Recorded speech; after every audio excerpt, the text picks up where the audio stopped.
Hello students, good evening. Good evening, sir. Good Good evening. evening, sir. Well, good evening.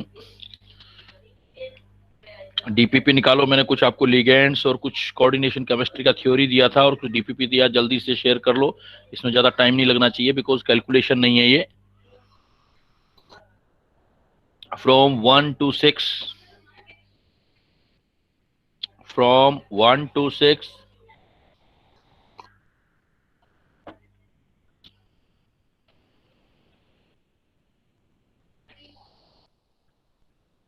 7 to 12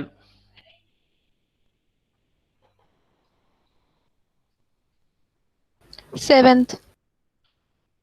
7th है आपका बेटा the coordination number and oxidation number of central metal ion in the complex.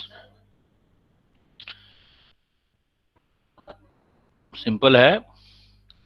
Platinum आ गया था आपके पास EN का मतलब ethylene diamine था, ligand twice और 2 पॉजिटिव था। तो प्लेटिनम पहले ऑक्सीडेशन स्टेट निकालो। सपोज प्लेटिनम X है, प्लेटिनम का चार्ज X है, इथाइलिन डायमीन पे कोई चार्ज होता नहीं है, इंटू 2 इज इक्वल टू ऊपर जो ओवरऑल चार्ज है बेटा +2 है, तो X की वैल्यू तो +2 आ गई, तो ऑक्सीडेशन स्टेट आ गया +2। कोऑर्डिनेशन नंबर निकालना है EN, इथाइलिन डायमीन होता है।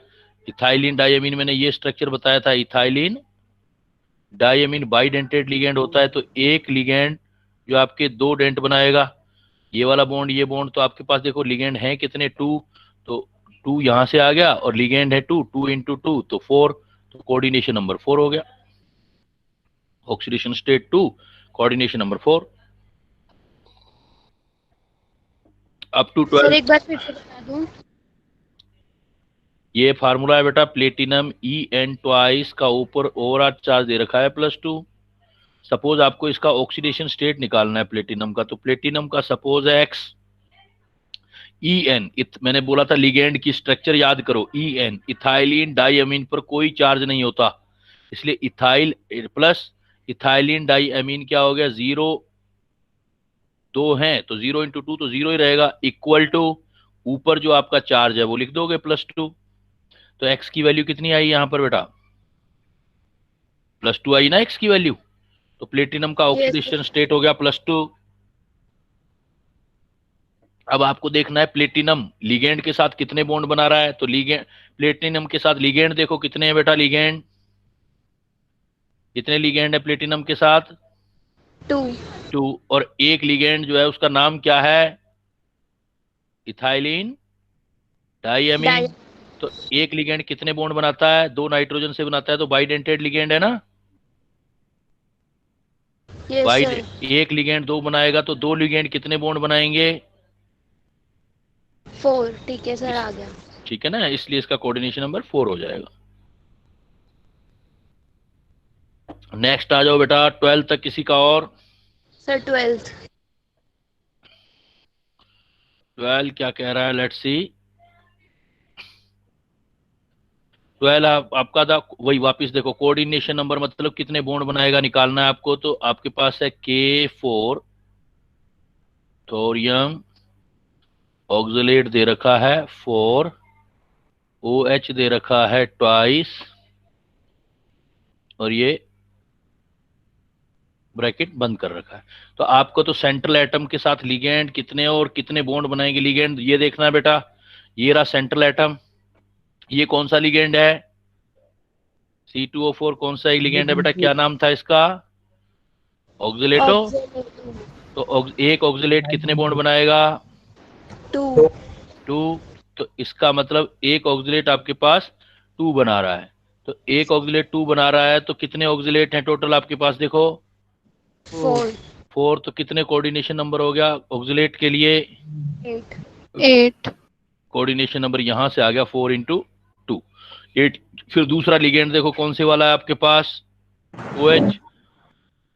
ये कौन सा लिगेंड था, बाइडेंटेट, और OH जो है वो OH नेगेटिव होता है, OH O का एक इलेक्ट्रॉन देता है, ये लिगेंड होगा मोनोडेंटेट। तो एक OH कितने बॉन्ड बनाएगा बेटा कोऑर्डिनेट, 1. एक, और कितने OH हैं टोटल आपके पास, 2, तो OH कितने बॉन्ड बना लेगा टोटल 2, तो ये कितने हो गए थे 8 और ये कितने हो गए थे 2, तो टोटल कोऑर्डिनेशन नंबर मतलब बॉन्ड कितने बनाएगा लिगेंड सेंट्रल मेटल एटम के साथ 10। कोऑर्डिनेशन नंबर का मतलब सिर्फ यही है कि लिगेंड कितने बॉन्ड बनाता है सेंट्रल एटम के साथ। Clear? Yes, sir. Yes, sir. Next चलो बेटा आगे आ जाओ। आपके लास्ट तक मैंने कितने दिए थे शायद 14, तो 14 तक देख लो कोई और, अप टू 14, अप टू 14 तक है बेटा। 15 तक देख लो, 15 है ना, 15 तक किसी का? 15 देखो, दोनों ही कॉम्प्लेक्स बनाएंगे भाई। कॉपर भी 4 साइनाइड के साथ अटैच होगा, कॉपर भी 4 साइनाइड के साथ अटैच होगा, कैडमियम भी, दोनों कॉम्प्लेक्स बनाएंगे। मैंने आपको बताया था कि कॉम्प्लेक्स में भी एक जो होते हैं वो परफेक्ट कॉम्प्लेक्स हैं, तो कॉपर वाला मैंने पढ़ाया था ये परफेक्ट कॉम्प्लेक्स है, मतलब बनने के बाद ये दोनों अलग नहीं हो पाएंगे कॉपर और साइनाइड। लेकिन ये इम्परफेक्ट है, कैडमियम वाला मैंने लिखवाया था आपको, नोट्स में से ही क्वेश्चन दिया था, इम्परफेक्ट है, बन तो जाएगा ये आगे जो है इधर नहीं टूटेगा कॉपर और साइनाइड में, लेकिन ये क्या होगा बहुत सारा अमाउंट ब्रेक हो जाएगा, इम्परफेक्ट है कैडमियम और साइनाइड में। तो हमें क्या है कि कुछ ना कुछ डबल साल्ट की तरह इसका इम्परफेक्ट का बिहेव किसकी तरह हो जाता है, behave slightly behave like double salt. Double salt के जैसे आयन टेस्ट देने लग जाते हैं, इसके आयन भी टेस्ट देने लग जाएंगे। तो कैडमियम के साथ साइनाइड डालोगे तो साइनाइड का थोड़ा बहुत टेस्ट आएगा, जो टेस्टिंग होगी, लेकिन कॉपर के साथ साइनाइड आएगा then there is no test of cyanide, because ये इसके साथ परफेक्टली अटैच हो जाएगा साइनाइड के साथ। That's why KCN can be use to distinguish the separate या डिस्टिंग्विश या separate the cadmium and copper. Clear बेटा? नोट्स में इसे था।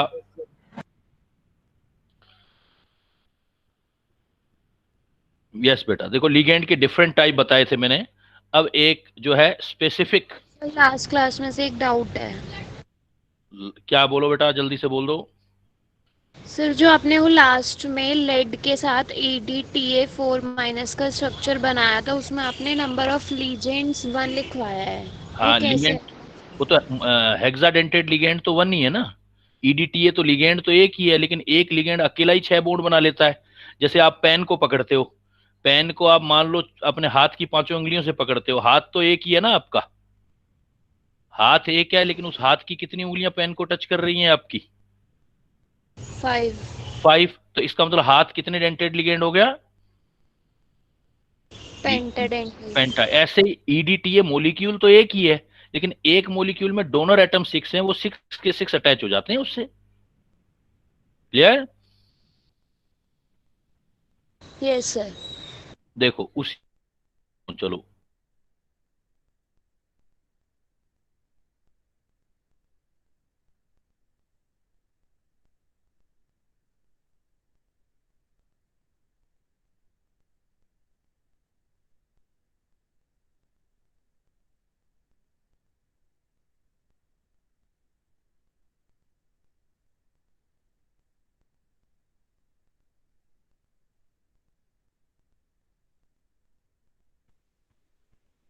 Attached with central metal and to form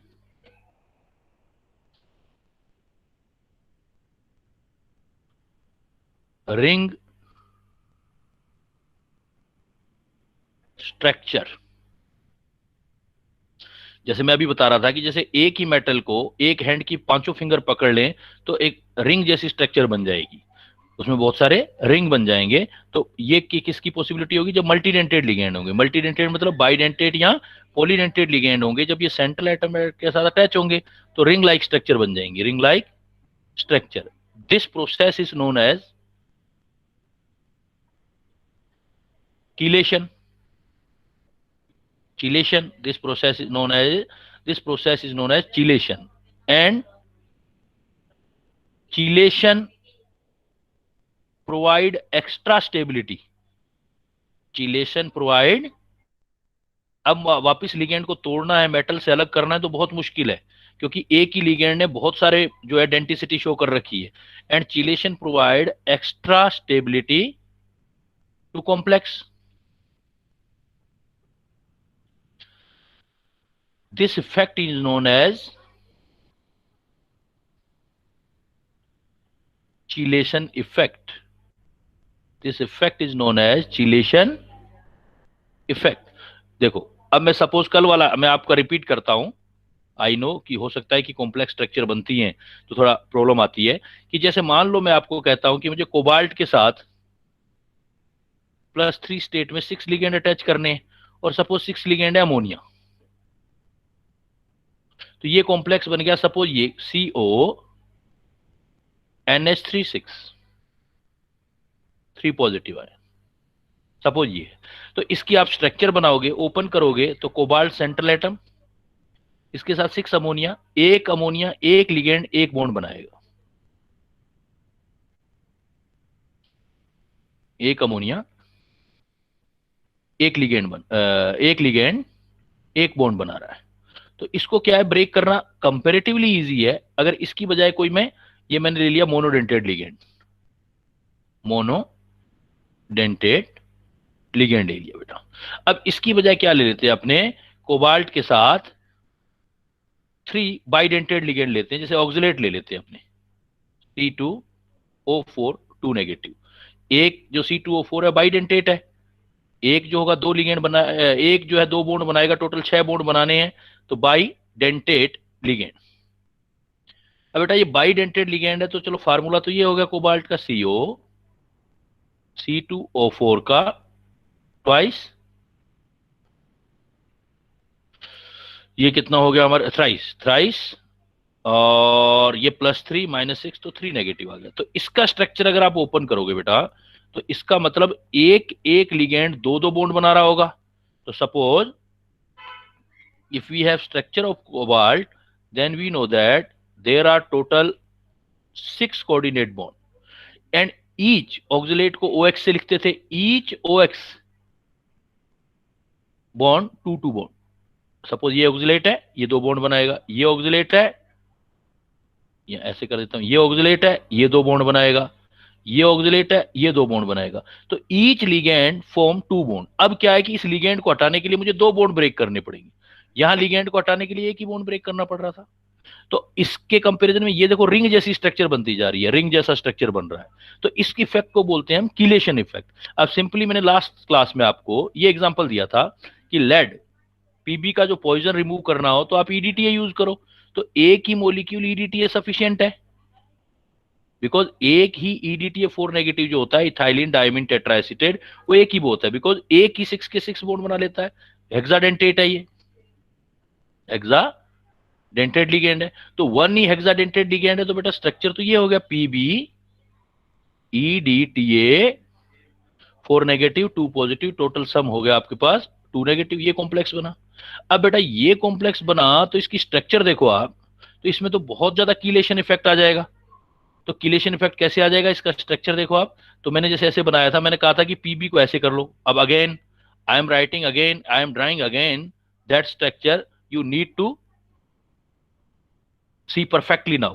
देखो ये 6 है, तो आपको पता है ना ईडीटीए का स्ट्रक्चर याद होना चाहिए। ईडीटीए का स्ट्रक्चर क्या था, you know what is the EDTA structure? EDTA structure is this one, CH2 फिर एक N से बॉन्ड बनता है, 2 तो N से बनते हैं, फिर हर एक N पर 2 एसिटेट ग्रुप है, CH2 CO नेगेटिव, 2 बॉन्ड यहां से बनेंगे। तो ईच लिगेंड बोलो बेटा कितने बॉन्ड बना रहा है ईच लिगेंड? 6 बॉन्ड, और ये 6 के 6 बॉन्ड लेड के साथ बनाने हैं आपको।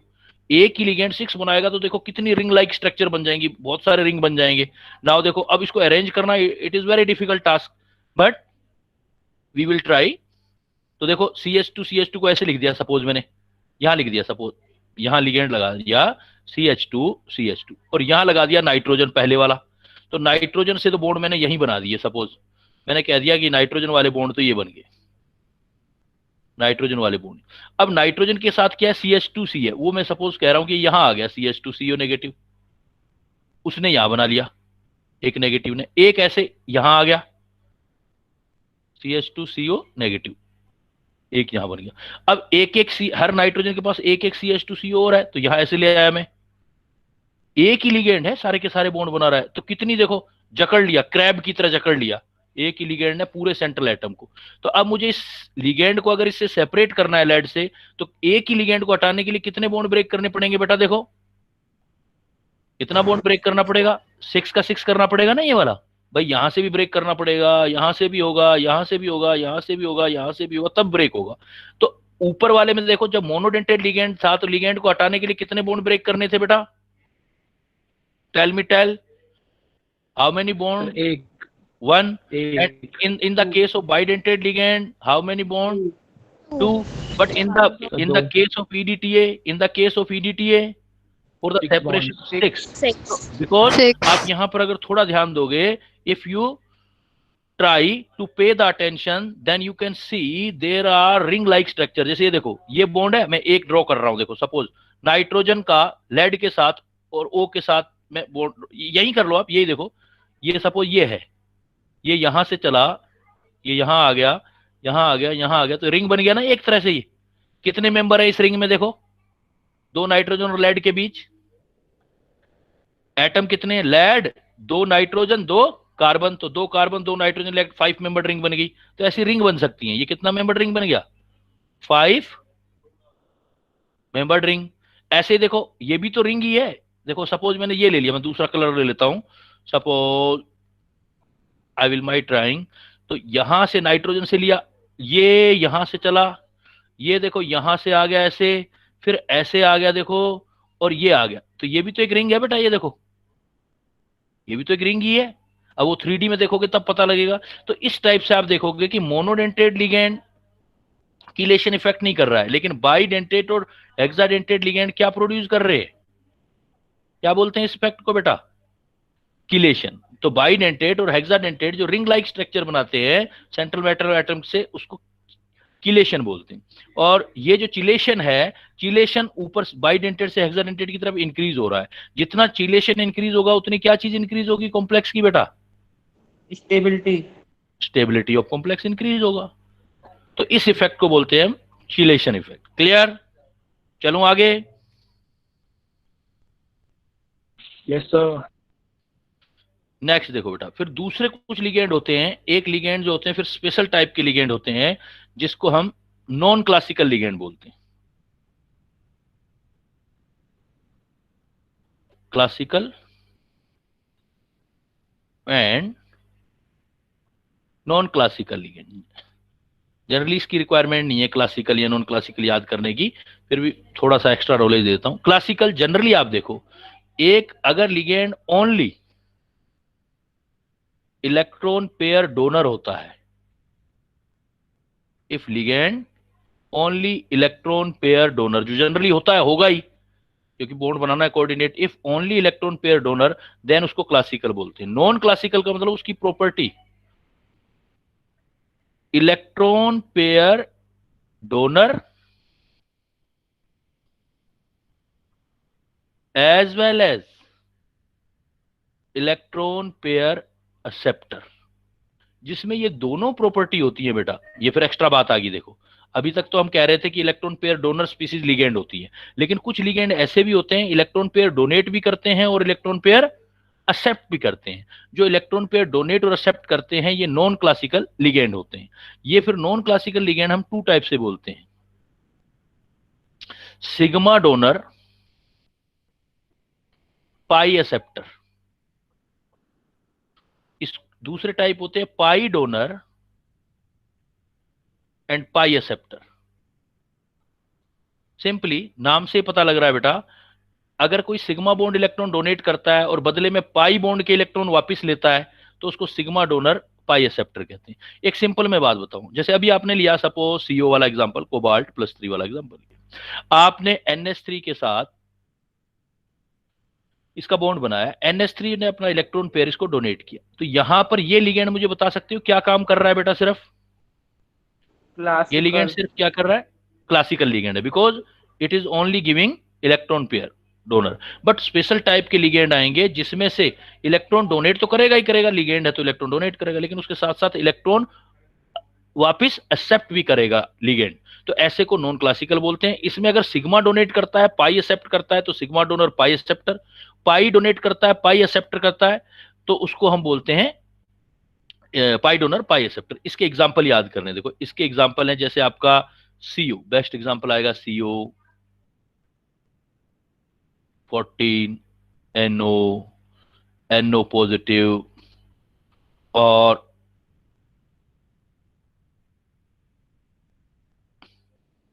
दूसरा एग्जांपल लेंगे नीचे हम पी वाले, PH3, PF3, R3P। Actually accept किस में कर सकता है, ये जो एक्सेप्ट करते हैं, आपने 11th क्लास में एमओटी थ्योरी पढ़ी होगी बेटा, MOT theory, molecular orbital theory. Molecular orbital theory के अकॉर्डिंग एक एंटी बॉन्डिंग मोलिकुलर ऑर्बिटल होते हैं, एंटी बॉन्डिंग मोलिकुलर ऑर्बिटल। तो इनके पास जो होंगे, ये पाई एक्सेप्टर मतलब पाई इलेक्ट्रॉन किस में लेगा, ये पाई इलेक्ट्रॉन जो एक्सेप्ट करेगा, ये अपने पाई इलेक्ट्रॉन मतलब पाई बॉन्ड जो बनाएगा, accept in their anti bonding molecular orbital, anti bonding molecular जो पाई स्टार वाले होते थे।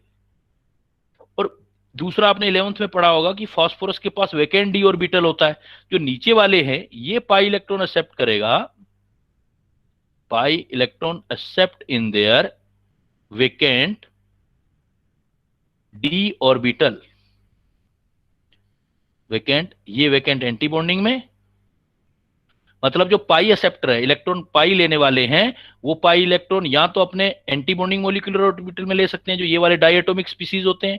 जो पॉलीएटॉमिक, जिसमें ए दो एटम से ज्यादा होते हैं, उनके पास अगर वेकेंट डी ऑर्बिटल होगा, देन उसमें इलेक्ट्रॉन एक्सेप्ट कर सकते हैं। तो ये आपके पाई डोनर पाई एक्सेप्टर के, इसके कुछ स्पेशल एग्जाम्पल है जो दिखने में लगेंगे ही नहीं आपको कि लिगेंड है या नहीं है। एक्चुअली क्या है कि सिग्मा बॉन्ड से पाई बॉन्ड वीक होता है, और पाई बॉन्ड के इलेक्ट्रॉन कोई भी डोनेट कर सकता है।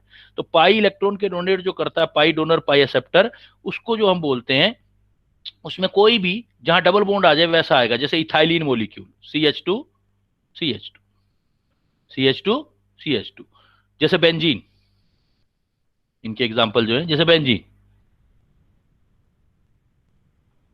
जैसे आपका साइक्लोपेंटाडाइनाइल एनायन। अब ऐसा क्यों कर पाते हैं, देखो अगर बॉन्ड में पोलैरिटी आ जाए, सपोज ये वाला कार्बन, ये सपोज सिग्मा बॉन्ड है, ये वाला सपोज पाई बॉन्ड है। अब ये वाला अगर किसी को दे दे, ये इलेक्ट्रॉन किसी को दे दे, तो यहां पर पॉजिटिव चार्ज आ जाएगा बेटा, समझ रहे हो मेरी बात। अगर ये वाला बॉन्ड किसी को दे दे, तो यहां पर कौन सा चार्ज आ जाएगा, पॉजिटिव। तो यहां से किसी से इलेक्ट्रॉन वो ले भी सकता है। ऐसे ही आप देखो पोलैरिटी कई बार बनाते हो मॉलिक्यूल में, ऐसे करके लिखते थे ना कई बार किसी की प्रेजेंस में, ऑर्गेनिक केमिस्ट्री में स्पेशली। यू अगर सपोज मैं कह दूं कि बॉन्ड के इलेक्ट्रॉन इधर आ जाएं, तो ये इलेक्ट्रॉन रिच हो जाएगा, ये डोनेशन करेगा पाई इलेक्ट्रॉनों का, और यहां पर एक्सेप्ट करेगा, तो ये डोनेशन हो जाएगा और यहाँ एक्सेप्ट हो जाएगा। तो जहां भी डबल बॉन्ड होते हैं, जहाँ पाई पाई बॉन्ड ही है, पाई बॉन्ड किसी को मिल रहा है और कहीं से इलेक्ट्रॉन ले रहा है, इस टाइप की स्पीसीज को, मतलब it is very amazing like that कि जहां पर भी डबल बॉन्ड होता है, they can also act as a क्या, ligand, act as a ligand. वो अपना पाई इलेक्ट्रॉन किसी को डोनेट कर सकते हैं, और अपनी जो खाली जगह है उसमें किसी के इलेक्ट्रॉन ले भी सकते हैं। तो पाई डोनर या पाई एक्सेप्टर टाइप के लिगेंड आएंगे। तो ये एक आपके स्पेशल टाइप के लिगेंड्स होते हैं। तो लिगेंड्स की डिफरेंट, अब इस पॉइंट को दोबारा फिर उठाएंगे अपने आफ्टर सम टाइम, लेकिन उससे पहले अब क्या हुआ कि भाई ये पता कैसे चला कि भाई इस टाइप की बॉन्डिंग होती है या नहीं होती है। तो इसमें सबसे पहले देखो, फर्स्ट एफर्ट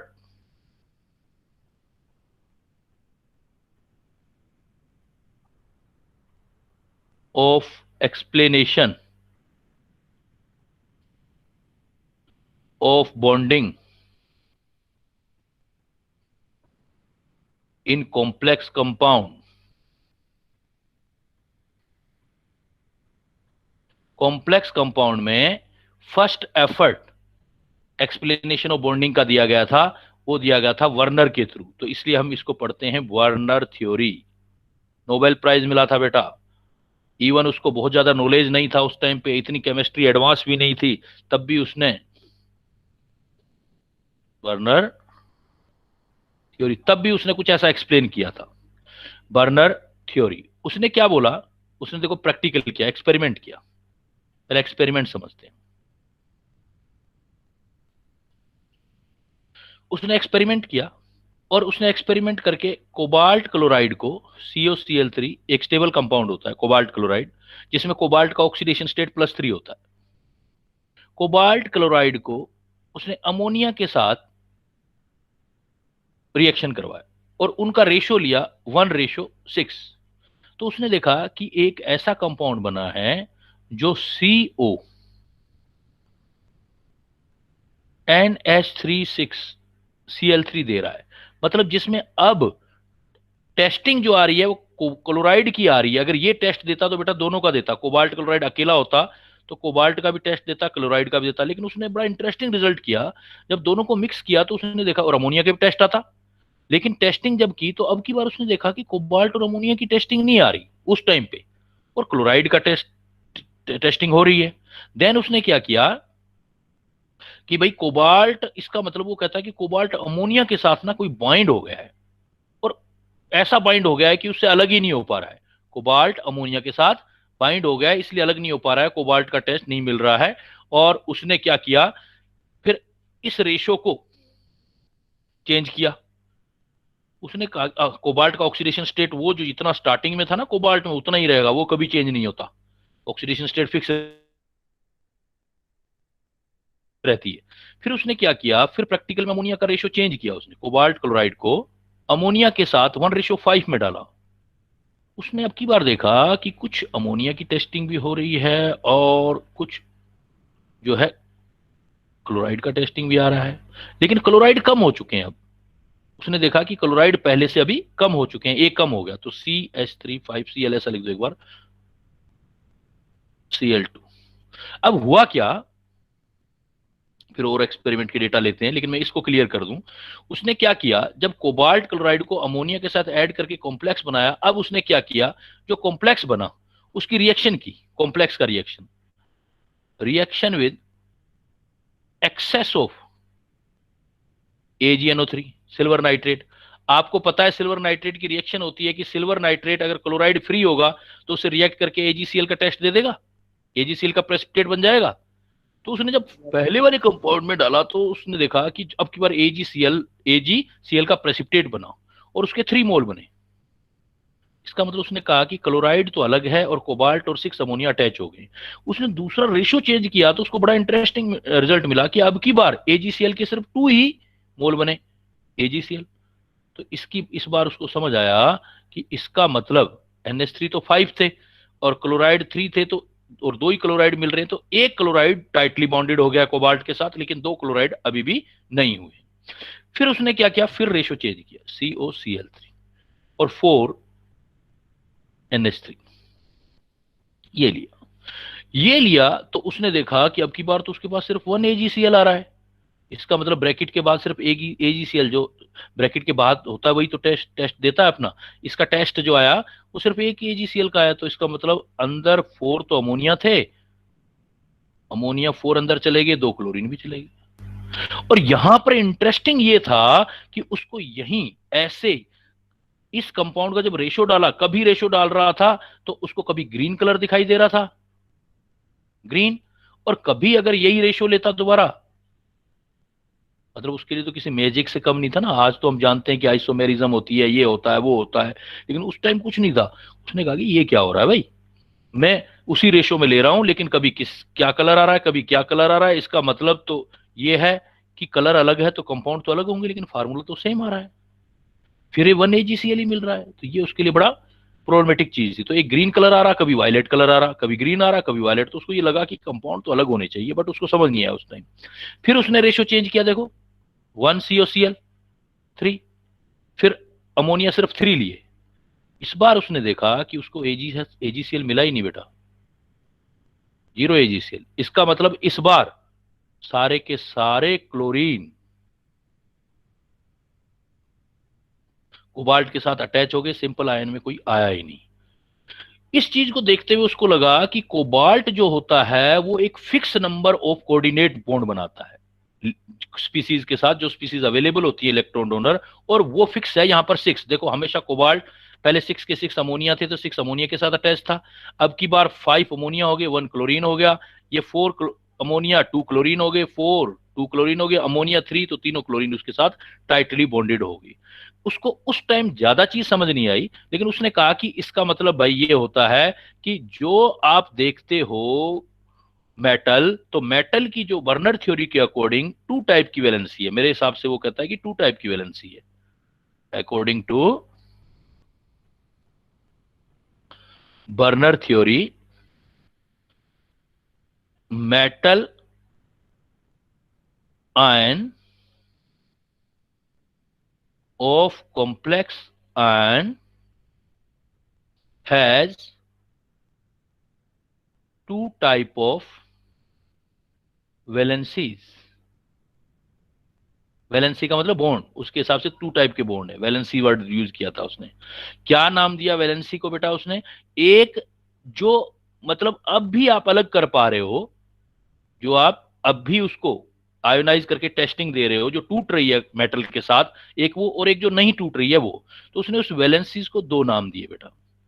एक का नाम दिया प्राइमरी वैलेंसी, एक का क्या नाम दिया? Primary valency. जो जानते थे पहले ही, लोग जानते थे कि भाई इतने बॉन्ड अटैच होंगे। जब कोबाल्ट अकेला होता है, तो जब कोबाल्ट अकेला होता है तो उसके साथ उसका ऑक्सीडेशन स्टेट कितना होता है बेटा? ऊपर वाले एग्जांपल में देख के बता दो भाई। 3 क्लोराइड अटैच होते हैं ना उसके साथ, Yes, sir. Plus plus 3. 3। तो Plus 3. प्राइमरी वैलेंसी जो होती है वो एक तरह से ऑक्सीडेशन स्टेट है। तो प्राइमरी वैलेंसी उसने क्या बोला कि प्राइमरी वैलेंसी कौन सी होती है? उसने नाम दिया कि ये आयोनाइजेबल है। प्राइमरी वैलेंसी आयोनाइजेबल है, मतलब प्लस और माइनस के बीच की, या पानी में डालोगे तो अलग हो जाएगा। Primary valency ionisable, number 1। और प्राइमरी वैलेंसी आयोनाइजेबल है। दूसरी बात, ये जो प्राइमरी वैलेंसी है किसके इक्वल? ये अभी आप खुद ही बोल रहे हो बेटा, प्राइमरी वैलेंसी एक्चुअल में किसके इक्वल होती है? Number of anion.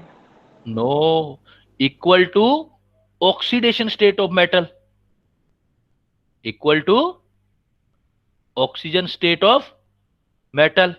तो मेटल का ऑक्सीडेशन स्टेट जैसे ऊपर वाले केस में देख रहे हो तो हमेशा क्या होती है? जैसे ऊपर वाले केस में क्या था? पॉजिटिव ऑक्सीडेशन स्टेट ही होता है मेटल का हमेशा।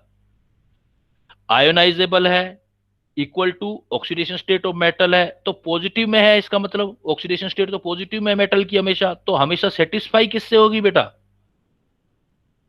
सेटिस्फाइड बाई पॉजिटिव चीज किसके साथ सेटिस्फाई होती है बेटा हमेशा? नेगेटिव स्पीसीज से। सेटिस्फाइड बाई ऑलवेज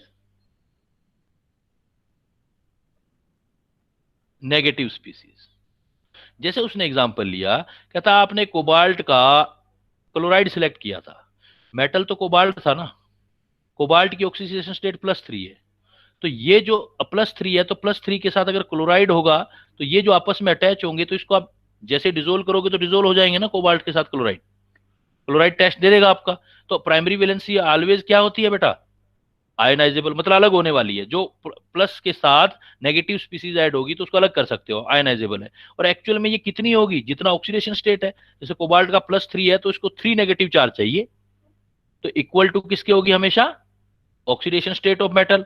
कॉम्प्लेक्स बदलने से ये कभी भी नहीं बदलेगी, क्योंकि ये तो ऑक्सीडेशन स्टेट है। सेटिस्फाई किससे होगी? बिकॉज पॉजिटिव है तो हमेशा किस चीज से सेटिस्फाई होगी? ये न्यूट्रल से तो नहीं होगी ना। किससे स्पीसीज होगी? नेगेटिव स्पीसीज से।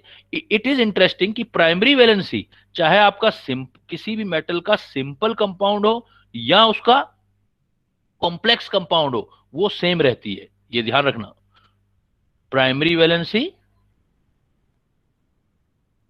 मतलब ये मत कर देना नंबर ऑफ क्लोराइड आयन, मत कर देना primary valency. Number of chloride ion नहीं कहना, नंबर ऑफ ऑक्सीडेशन स्टेट कहना है। तो primary valency remain same in simple salt of metal, जैसे अभी हमने पढ़ा AgCOCl3, यहां भी कोबाल्ट का +3 था। एंड इन एनी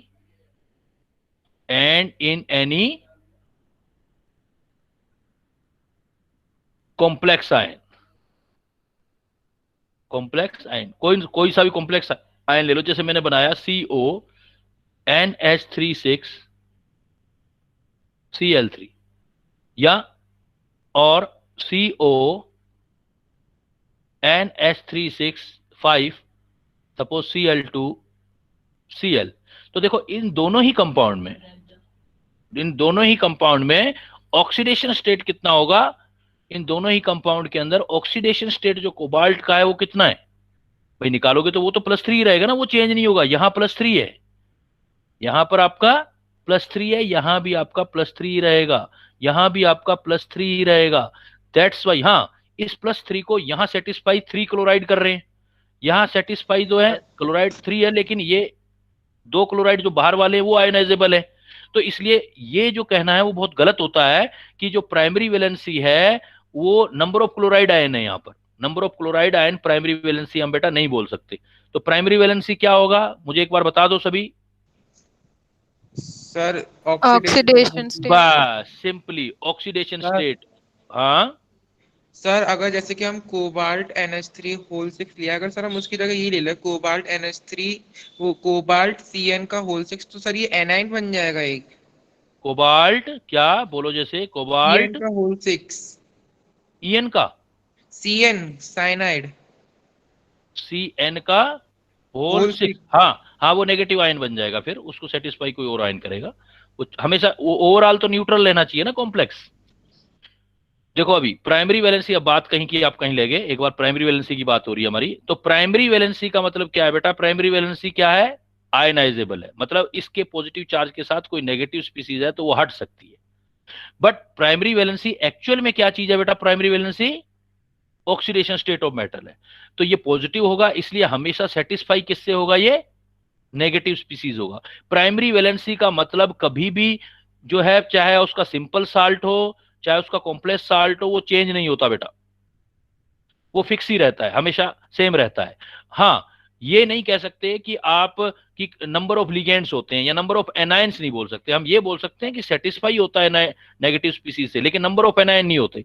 देखो इसमें आप जो ये कॉम्प्लेक्स देख रहा हूं, इसमें कितने क्लोराइड आयन बेटा आयोनाइज हो सकते हैं, 3। और यहां पर प्राइमरी वैलेंसी कितनी है कोबाल्ट की, इसमें 3 ठीक है, +3। अब इधर आ जाओ, इसमें कितने आयन आयोनाइज हो सकते हैं, 2। लेकिन प्राइमरी वैलेंसी कोबाल्ट की कितनी होगी इसमें भी, 3। तो इसका मतलब प्राइमरी वैलेंसी का क्लोराइड आयन से कोई लेना देना नहीं है। समझ गए मेरी बात, ये प्राइमरी वैलेंसी का मतलब है सिर्फ ऑक्सीडेशन स्टेट, ये चेंज नहीं होती किसी में।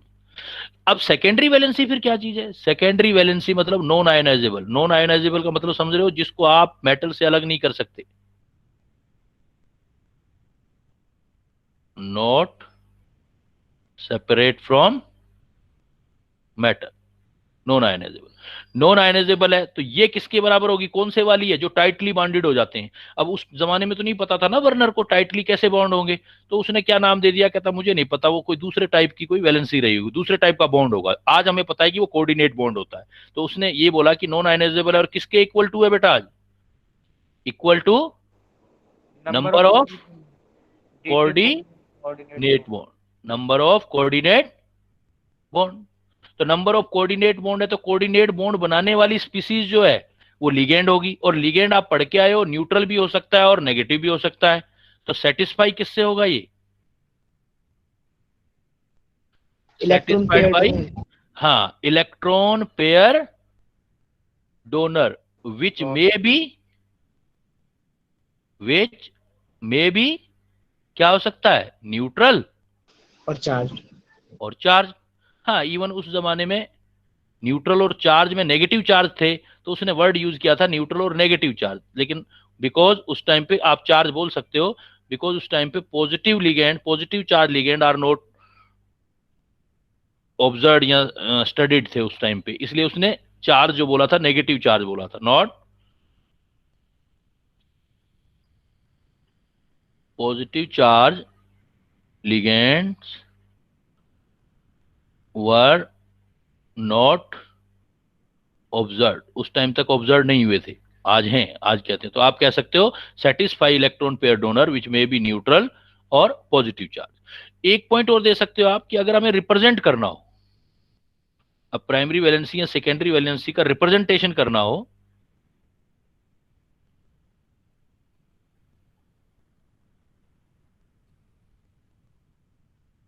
तो अगर आप प्राइमरी वैलेंसी ले रहे हो, प्राइमरी वैलेंसी रिप्रेजेंट करनी हो आपको, तो आप ये डैश डैश लाइन ऐसे यूज कर सकते हो, प्राइमरी वैलेंसी। अगर आपको सेकेंडरी वैलेंसी लेना हो तो आप ऐसे सॉलिड लाइन ले सकते हैं ऐसे। अगर कोई ऐसी स्पीसीज है जो प्राइमरी एंड सेकेंडरी दोनों हो, प्राइमरी मतलब कोई स्पीसीज प्राइमरी वैलेंसी से अटैच हो तो ऐसे कर दो, कोई स्पीसीज सेकेंडरी वैलेंसी से अटैच है तो ऐसे कर दो, ऐसे लिख दो, स्पीसीज ज्यादा बेटर हो जाएगा, अटैच्ड बाई प्राइमरी वैलेंसी तो ऐसे कर दो, species attached by secondary valency तो ऐसे कर दो, species attached by primary as well as secondary, तो आप दोनों लाइन कर दो, ऐसे भी कर दो और ऐसे भी दिखा दो। कैसे? सपोज ये क्या कहना चाहता है, देखो बेटा, अगर मैं आपको एग्जांपल देता हूं, ये कोबाल्ट वाला CO NH36 Cl3, देखो अब इस चीज से तो क्लियर है ना, इस चीज से एक चीज तो बड़ी क्लियर है, नॉलेज क्लाउड बड़ा क्लियर है कि ऑक्सीडेशन, अगर कोबाल्ट जो है +3 ऑक्सीडेशन स्टेट में, तो कोऑर्डिनेशन नंबर फिक्स है, उसका कितना होगा कोऑर्डिनेशन नंबर, वो कितने कोऑर्डिनेट बॉन्ड बनाएगा? 6। कितने कोऑर्डिनेट बॉन्ड बनाएगा? 6। तो कोऑर्डिनेशन नंबर का ऑक्सीडेशन स्टेट, ये है ऑक्सीडेशन स्टेट, कोबाल्ट का ऑक्सीडेशन स्टेट +3 होगा तो कोऑर्डिनेशन नंबर 6 बनाएगा। तो अब आ जाओ, देखो सपोज मैंने ये एग्जांपल दे दिया CONH36 Cl3, आप मुझे बता सकते हो कि अमोनिया कौन से वाला बॉन्डिंग बना रहा है कोबाल्ट के साथ? कोऑर्डिनेट, मतलब नहीं, अब उसकी भाषा में बोलो ना, उसकी लैंग्वेज में, वर्नर की में, अमोनिया कोबाल्ट के साथ सेकेंडरी वैलेंसी सेटिस्फाई करनी, सेकेंडरी वैलेंसी बना रहा है। और क्लोरीन कौन सी वैलेंसी बना रहा है? Primary valency. प्राइमरी। और कितने क्लोरीन प्राइमरी बना रहे हैं बेटा? 3, और कितने अमोनिया सेकेंडरी बना रहे हैं?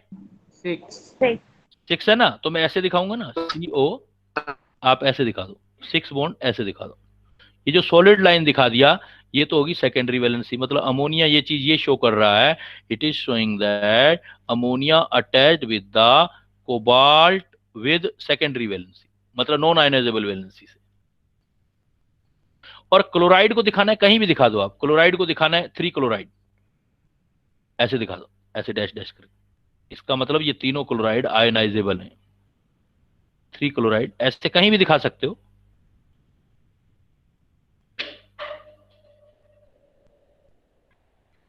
कहीं भी दिखा दो, यस ये इस डायग्राम से क्लियर कट दिखाई दे रहा है, जो डैश डैश किया है इसका मतलब वो कौन सी वैलेंसी से अटैच है बेटा? डैश डैश किया है, प्राइमरी। जैसे पानी में डालोगे तो तीनों क्लोराइड अलग हो जाएंगे। बट अगर इसकी बजाय मैं ये वाला डायग्राम देता हूं, देखो आपको मैं ये एग्जांपल लेता हूं, CO NH35 Cl और Cl2,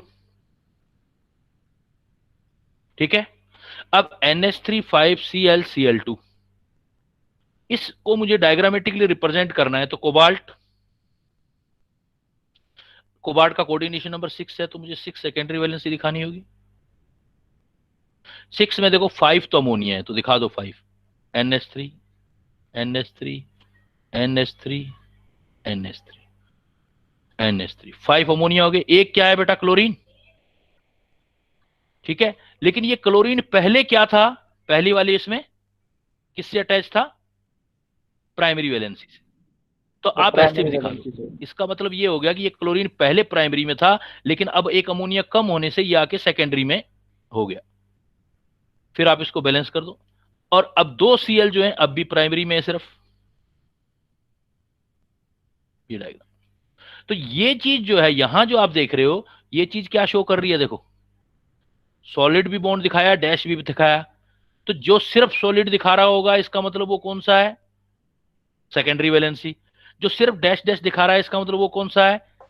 प्राइमरी वैलेंसी। ये क्लोरीन पहले प्राइमरी था डैश डैश करके, अब जो है वो लिगेंड का काम करने लग गया, तो ये बर्नर ने एक्सप्लेनेशन किया था। बर्नर ने कहा था कि भाई बॉन्डिंग दो टाइप की है, एक सिंपल बॉन्डिंग जो प्राइमरी वैलेंसी या ऑक्सीडेशन स्टेट के इक्वल है, और एक जो है वो जिसमें अगर अटैच हो गया मॉलिक्यूल तो वहां से अलग नहीं हो पाएगा, जी सेकेंडरी वैलेंसी होगी। और ये जो सेकेंडरी वैलेंसी है एक्चुअल में कोऑर्डिनेशन नंबर के इक्वल है। अब अगर आप उसके प्रैक्टिकल में आओ तो देखो बातें सारी क्लियर और हो जाती हैं आपकी। देखो इधर ये प्रैक्टिकल किया था उसने, कोबाल्ट का अमोनिया के साथ ये दिया। तो उस टाइम पे कोई बहुत ज्यादा प्रैक्टिकल इंस्ट्रूमेंट तो थे नहीं, एक यही था कि भाई कितना प्रेसिपिटेट बन रहा है तोल लेंगे उसको, तो 3 मोल AgCl के इक्वल आ रहा था, तो AgNO3 टेस्ट था। एक क्या था, कंडक्टिविटी, कंडक्टेंस चेक हो रही थी, कंडक्टेंस। जब इसने पहला कंपाउंड लिया COCl3 और 6 अमोनिया को डाला तो ये कॉम्प्लेक्स बना बेटा। अब इस कॉम्प्लेक्स को अगर पानी में डालोगे तो कितने आयन बनेंगे, देखो 4। कौन कौन से वाले, एक आयन बन जाएगा CO NH3 3 पॉजिटिव, और ये 3 अलग हो जाएंगे क्लोराइड। तो टोटल कितने आयन आए बेटा, 1 + 3, 3 सिंपल, एक कॉम्प्लेक्स, इसलिए मैं कह रहा हूं 1 + 3 आयन। और जिसमें भी आयन होते हैं वो कंडक्टेंस देता है, तो कंडक्टेंस आएगी। दूसरे वाले एग्जांपल में बताओ मुझे, कंडक्टेंस आएगी या नहीं आएगी सेकंड वाले केस में? आएगी सर। आएगी। क्यों? बिकॉज कितना आयन बन रहे हैं आपके, 3 1 कॉम्प्लेक्स 2 एंड 2 क्लोराइड। नहीं, 2 तो क्लोराइड दे देगा, एक ये कॉम्प्लेक्स, तो इसका मतलब ये भी दे देगा, आयन सारे हैं। ये एग्जांपल देखो बेटा, ये बनेगा या कंडक्टेंस देगा या नहीं देगा, ये वाला ये ग्रीन, देगा सर Yes, क्लोरीन। ये भी देगा, लेकिन कंडक्टेंस कुछ कम होती जाएगी, बिकॉज यहां पर कितना आयंस बन रहा है, ओनली 2 1 + 1, सिर्फ 2 आयंस बन रहे हैं बेटा। लेकिन कंडक्टेंस आएगी, इसमें भी आएगी, बिकॉज इसमें भी 1 + 1 है, सिर्फ कलर ही चेंज है। और लास्ट वाला जो एग्जांपल देखा उसने दिया, ये देखो, ये CONH3Cl3, इसमें कितने आयन बनेंगे, कंडक्टेंस आएगी नहीं आएगी? लास्ट नो वाले में इसमें आयन है ही नहीं बेटा, सारा का सारा कॉम्प्लेक्स है, कोई चार्ज ही नहीं आ रहा ऊपर, तो नो आयंस। जब आयन, एक्सक्यूज मी सर। हाँ बोलो। सर ये जो आपने 1 + 1 आयन लिखा है, हाँ तो ये सर एक Cl है और एक पूरा ब्रैकेट है। हाँ, पूरा ऐसे बड़े है। वाला, हाँ कॉम्प्लेक्स वाला, कॉम्प्लेक्स। ओके एक ओके एक सर। लिखूंगा वो ऑलवेज कॉम्प्लेक्स होगा। तो इसमें तो कोई आयन ही नहीं बनेगा बेटा, कॉम्प्लेक्स भी आयन नहीं होगा, वो भी न्यूट्रल होगा क्योंकि ऊपर चार्ज नहीं है। तो no ion, no ions, no ions का मतलब यहाँ कंडक्टेंस नहीं होगा। तो ऐसे कंपाउंड आएगा कि इसमें से कौन कंडक्टेंस देगा और कौन नहीं देगा। तो बर्नर थ्योरी ने एक स्टार्टिंग में, हालांकि उस वर्क को उस टाइम पे रिकॉग्निशन नहीं मिला, हमेशा ऐसे होता है, कोई जिस टाइम पे काम करता है कुछ नया, तो जब वो बाद में दूसरे स्टैंप लगती है कई लोगों की, तब उसको रिकॉग्निशन मिलता है। तो उस टाइम कहा कि पता नहीं ये क्या कह रहे हैं, प्राइमरी सेकेंडरी, ये आइडिया नहीं लगा। लेकिन जैसे जैसे साइंस आगे चलती गई तो पता लगा कि वो एक्चुअली प्राइमरी जो बोल रहा था वो ऑक्सीडेशन स्टेट को बोल रहा था, सेकेंडरी जो बोल रहा था वो कोऑर्डिनेशन नंबर को बोल रहा था। तो और बाद में पता चला, मैं अब आपको आपके आगे का टॉपिक क्लियर करने के लिए एक नॉलेज क्लाउड दे देता हूं। बाद में पता चला कि हर एक मेटल जो होता है उसका पार्टिकुलर कोऑर्डिनेशन नंबर होता है, मेटल का पार्टिकुलर कोऑर्डिनेशन नंबर होता है, और फिक्स ऑक्सीडेशन स्टेट में कोऑर्डिनेशन नंबर होता है, मतलब उसका फिक्स है कि वो कितने कोऑर्डिनेट बॉन्ड बनाएगा, कोऑर्डिनेशन नंबर। और ये एक टेबल याद कर लेना, छोटी सी, एनसीईआरटी में नहीं है, लेकिन ओवरऑल जो मेरे एक्सपीरियंसेस का है वो आपको फायदा मिले कि ओवरऑल आपको याद करना है। देखो कोऑर्डिनेशन नंबर जो है, जब कभी भी आपको, और ज्योमेट्री भी होती है उसमें, ज्योमेट्री भी आती जाएगी, कोऑर्डिनेशन नंबर 2 आए, जब कभी भी कोऑर्डिनेशन नंबर 2 है तो 2 coordination number Ag+ ion show करेगा, Ag+ आयन, Ag+ आयन मतलब +1 ऑक्सीडेशन स्टेट में होना चाहिए Ag जब भी +1 ऑक्सीडेशन स्टेट में होगा उसका ऑलवेज कोऑर्डिनेशन नंबर 2 होगा, उसके साथ 2 लिगेंड होगी। Ag के साथ कुछ और आयन हो सकते हैं आपके, Ag के साथ आपका जो है ये हो सकता है Au, गोल्ड हो सकता है, कॉपर भी कुछ जगह मिल सकता है आपको। तो Ag या Au जब भी मिलेंगे आपको तो कोऑर्डिनेशन नंबर 2 देना है, और इसमें जिस पर मैं सर्किल लगा दूं वो ऑलवेज होगा, सर्किल का मतलब उसका कोई और होगा ही नहीं। Ag प्लस आयन हमेशा 2 में होगा, गोल्ड फिर भी और किसी में मिल सकता है आपको, लेकिन Ag ऑलवेज, Ag और Au दोनों का कोऑर्डिनेशन नंबर मोस्टली 2 है, लेकिन Ag अगर ये लिख दिया ना, इसका मतलब ऑलवेज है, मतलब Ag आयन हमेशा आपका +2 ऑक्सीडेशन स्टेट बनाएगा। Au मैंने नहीं लिखा है तो इसका मतलब कुछ और भी बना सकता है। और जो ये कोऑर्डिनेशन नंबर 2 लिखा है बेटा मैंने, 2 का मतलब जो ज्योमेट्री आएगी वो हमेशा लीनियर आएगी, दो लिगेंड 180 डिग्री पर अरेंज हो। उसके बाद आता है कोऑर्डिनेशन नंबर 4। कोऑर्डिनेशन नंबर 4 में भी दो टाइप की ज्योमेट्री है, अब ये याद रखना है आपको। अगर वो ज्योमेट्री स्क्वायर प्लेनर है, स्क्वायर प्लेनर, तो स्क्वायर प्लेनर के अंदर जो आपका आएगा, बना कौन कौन सकते हैं देखो, Cu +2 ऑक्सीडेशन स्टेट में, Cu +2 ऑक्सीडेशन स्टेट में, Ni +2 ऑक्सीडेशन स्टेट में बना सकता है, कॉपर, निकल, प्लेटिनम +2 ऑक्सीडेशन स्टेट में, कॉपर, निकल, प्लेटिनम, पैलेडियम बना सकता है +2 ऑक्सीडेशन स्टेट में। तो ये जो है कॉपर, निकल, प्लेटिनम, प्लेटिनम, ये आपके +2 ऑक्सीडेशन स्टेट में है, तो 4 कोऑर्डिनेट बॉन्ड बनाएंगे, स्क्वायर प्लेनर बनाएंगे, बट प्लेटिनम ऑलवेज यही बनाएगा। अगर प्लेटिनम +2 ऑक्सीडेशन स्टेट में है तो उसको सारे के सारे कंपाउंड, तो Ag प्लस आयन के सारे कंपाउंड कोऑर्डिनेशन नंबर 2 शो करेंगे। प्लेटिनम के ऑलवेज +2 में है, ये ध्यान रखना, चार्ज भी ध्यान रखना है, +2 में है तो आपका 4 हो सकता है। अच्छा, अब 4 कोऑर्डिनेशन नंबर में एक ज्योमेट्री और बनती है बेटा, टेट्राहेड्रल।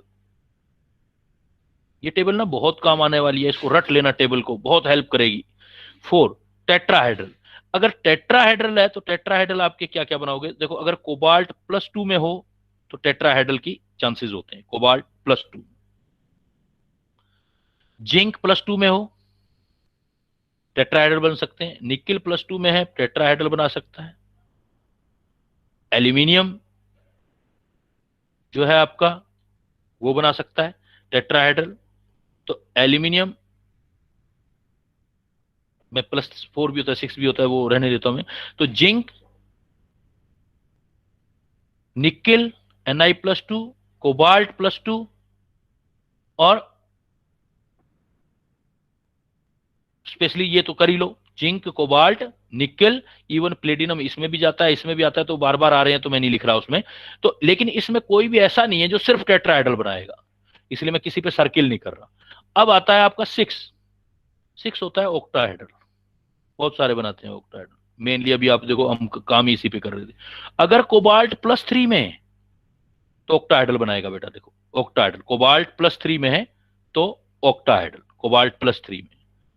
Fe+2 में है चाहे +3 में है, दोनों में ऑक्टाहेड्रल। Fe+2, क्रोमियम +3 में है ऑक्टाहेड्रल, क्रोमियम +3 में है ऑक्टाहेड्रल। निकिल +2 में है ऑक्टाहेड्रल बना सकता है। निकिल का एग्जांपल देखो सभी में आ रहा है, स्क्वायर प्लेनर भी बना सकता है, इसलिए कंपटीशन में सबसे ज्यादा यही पूछा जाता है। निकिल किसी में ही जा सकता है, वो आगे बताऊंगा किस कंडीशन में क्या क्या बनाएगा। निकिल +2 में आ सकता है। प्लेटिनम +4 में है, प्लेटिनम +4 ऑक्सीडेशन स्टेट के अंदर है तो आपका ऑक्टाहेड्रल बना सकता है। अब आप देखो इसमें से कौन से ऐसे हैं जो ऑलवेज वाले हैं, सर्किल लगा देता हूं रेड कलर वाला। कोबाल्ट +3 में, आयरन +2 में, iron +3 only coordination number 6 show करेंगे, क्रोमियम और प्लेटिनम +4, प्लेटिनम 4। कोबाल्ट मोस्टली होता है तो कोबाल्ट को ऑलमोस्ट ले सकते हो, कोबाल्ट ऑलमोस्ट, लेकिन बाकी जा रहे जो है Fe+2, Fe+3, ये तो ऑलवेज, क्रोमियम, प्लेटिनम, Ag+2। तो जो बिल्कुल फिक्स है बेटा, मुझे जरा रिपीट करना, ऐसी कौन सी स्पीसीज है जो सिर्फ बेटा 2 कोऑर्डिनेट बॉन्ड बनाएगी, Ag+ साइन। ऐसी कौन सी स्पीसीज है जो सिर्फ 4 कोऑर्डिनेट बॉन्ड बनाएगी और वो भी स्क्वायर प्लेनर में, प्लेटिनम 2+। अगर मैं इसको भी फिक्स कर दूं, अगर कोबाल्ट कभी भी देख लेना बेटा अमोनिया के साथ, कोबाल्ट कॉपर अमोनिया के साथ या आपका H2O के साथ होगा तो ये भी फिक्स हो जाएगा। अब देख लो ऐसी कौन सी स्पीसीज हैं जो हमेशा 4 कोऑर्डिनेट बॉन्ड वो भी स्क्वायर प्लेनर में बनाएंगी, तो क्या आंसर होगा, platinum plus Platinum. Two platinum +2 और Cu plus Cu+2 with copper ammonia and plus water, 2 with ammonia and water, मतलब Cl के साथ नहीं। तो अमोनिया, ये ध्यान रखना है, अमोनिया और वाटर के साथ होगा तब फिक्स है। अच्छा, 6 कोऑर्डिनेट बॉन्ड कौन से बनाते हैं, वो हमेशा बनाएंगे जो Cu plus 3 Cu+, Cobalt plus. plus 3 iron हमेशा चाहे +2 हो चाहे +3 हो, क्रोमियम हमेशा चाहे +3 में है, प्लेटिनम प्लस 4 प्लेटिनम +4 में है। तो ये आप टेबल नॉलेज क्लाउड में KCC ले लिखा है, नॉलेज क्लाउड में अच्छी तरह से कर लेना, तो काफी हेल्पफुल रहेगा जो आगे वाला पार्ट स्टार्ट होता है हमारा। तो आगे वाले पार्ट स्टार्ट होने से पहले हम एक काम करते हैं, हम नेमिंग कर लेते हैं, naming of IUPAC, naming of coordination compound.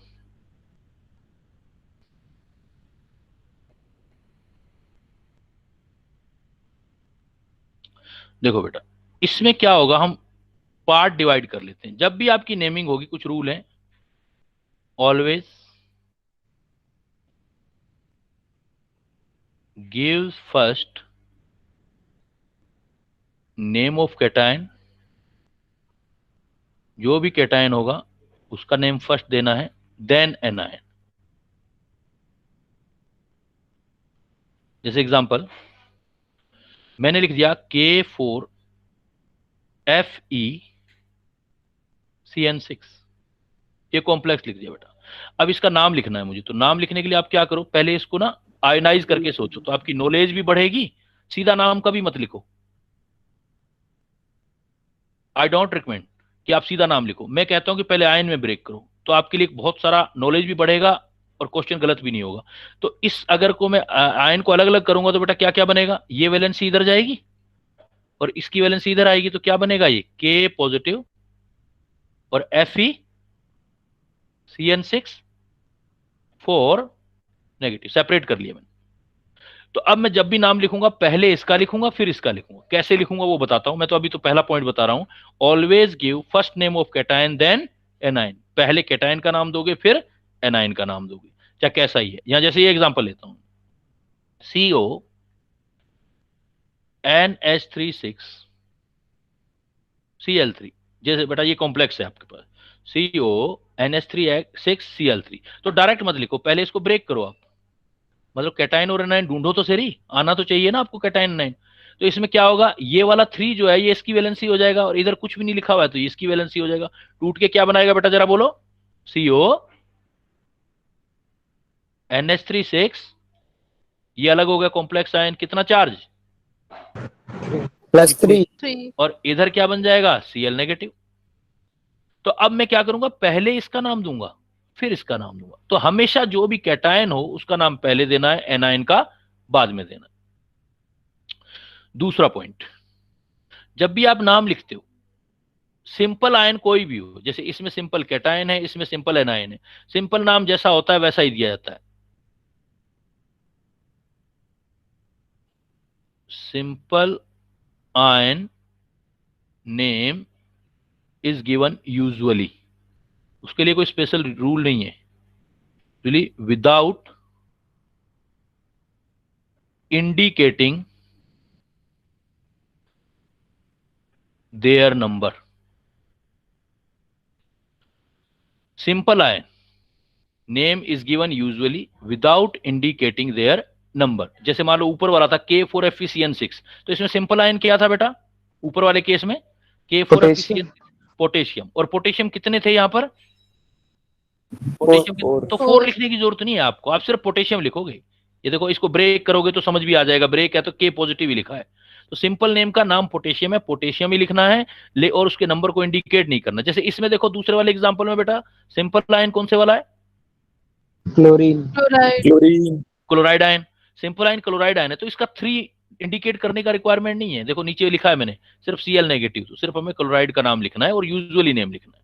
But जब हम लिगेंड का नाम लिखेंगे तो उसमें कुछ रूल फॉलो करने हैं।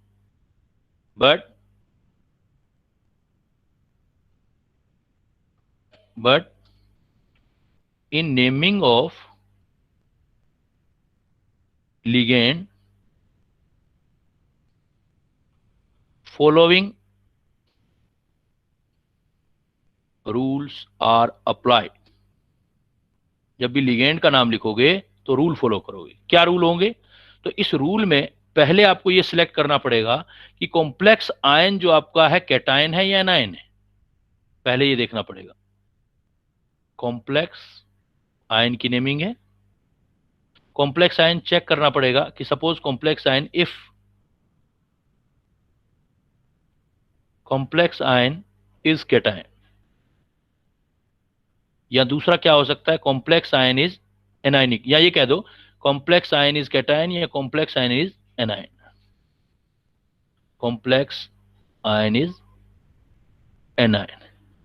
जो भी कॉम्प्लेक्स आयन है पहले क्या करोगे, first gives the name of ligand alphabetically. दोनों के लिए एप्लीकेबल है। सेम, या डू कर दिया मैंने, इसके लिए भी यही। कैटायन है तब भी यही, first give the name of ligand alphabetically. जितने लिगेंड्स आपके पास अवेलेबल हैं उनको आप अल्फाबेटिकली लिखेंगे। दूसरा क्या करना है, अगर आपके पास नंबर है, नंबर ऑफ सेम लिगेंड, अगर एक जैसे लिगेंड ज्यादा है, number of same ligands are represented by, वही डाई ट्राई टेट्रा जितने होंगे एटसेट्रा वैसे करो। Number of ligand are represented by di tri tetra etcetera, जो भी लिखोगे। If di tri etcetera is already mentioned in name, then number are indicated by, दूसरे word आएंगे, बेस, ट्रेस एटसेट्रा। कैसे? मान लो मैं कहता हूं कि 6 अमोनिया प्रेजेंट है, कोबाल्ट के साथ 6 अमोनिया, जैसे NH3 ये लिगेंड है, एक जैसे हैं, 6 हैं, तो 6 के लिए आप हेक्सा यूज करोगे, हेक्सा, और लिगेंड का जो नाम होगा वो लिख दोगे एमाइन, जो मैंने नाम बताए थे पिछली क्लास में आपको, AMMIN नहीं लिखेंगे, हेक्सा एमाइन। लेकिन अगर मान लो मैं कहता हूं कि EN जो है वो ट्वाइस लिखा हुआ है, तो EN का नाम क्या था बेटा? देखो EN का नाम बता सकते हो लिगेंड का?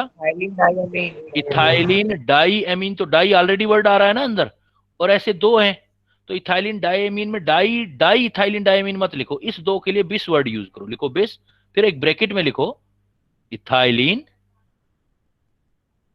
डाई, इसमें सिंगल एम आएगा, ऑर्गेनिक ग्रुप है, डाईएमीन, या ज्यादा करेक्ट करोगे तो बिस ethane,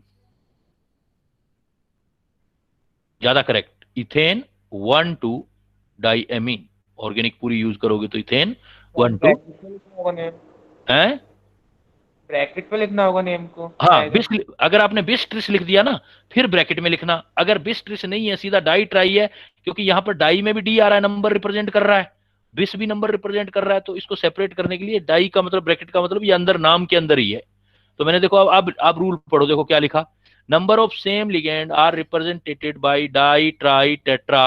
if di tri etcetera is already mention in name, then number are indicated by bis और ट्रिस एटसेट्रा। क्लियर? अब क्या है कि जब आप लिगेंड का नाम लिख लो, सारे लिगेंड के नाम आगे सपोज लिख लिए, देन आप किसका नाम लिखोगे? Then gives the name of metal followed by its oxidation state।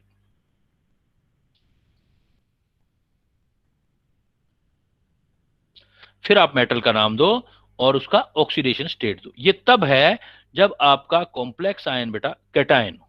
कैसे? जैसे एग्जांपल देखो, बहुत इजी है, थोड़ा ध्यान दो, सब क्लियर। जैसे सपोज मैंने ये एग्जांपल लिखा, CH3 O NH3 thrice Cl Br SO4 या 4 कर देता हूं Cl Br प्लस 3 ये कितना हो गया +3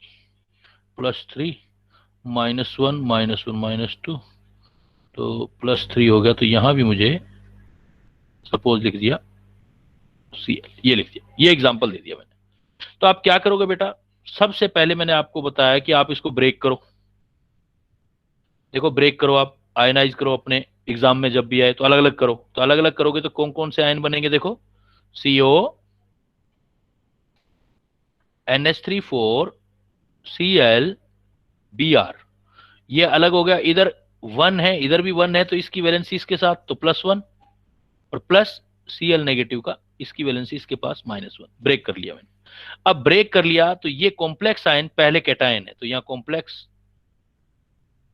आयन कैटायन है, और ये सिंपल आयन है, इसको अलग लिख दिया मैंने, simple ion. Complex ion cation और सिंपल आयन। अब कॉम्प्लेक्स आयन कैटायन है तो पहले इसकी नेमिंग करेंगे बेटा। तो नेमिंग करेंगे तो सबसे पहले लिगेंड का नाम अल्फाबेटिकली लिखना है, फिर सबके नाम लिखने। तो लिगेंड के नाम सोचो बेटा, क्या क्या आते जाएंगे मुझे बताओ। ब्रोमाइडो, क्लोराइडो। देखो मैं 1 बाई 1 पूछ रहा हूं, इसका क्या नाम होगा लिगेंड का? सर अमीन, टेट्रामीन।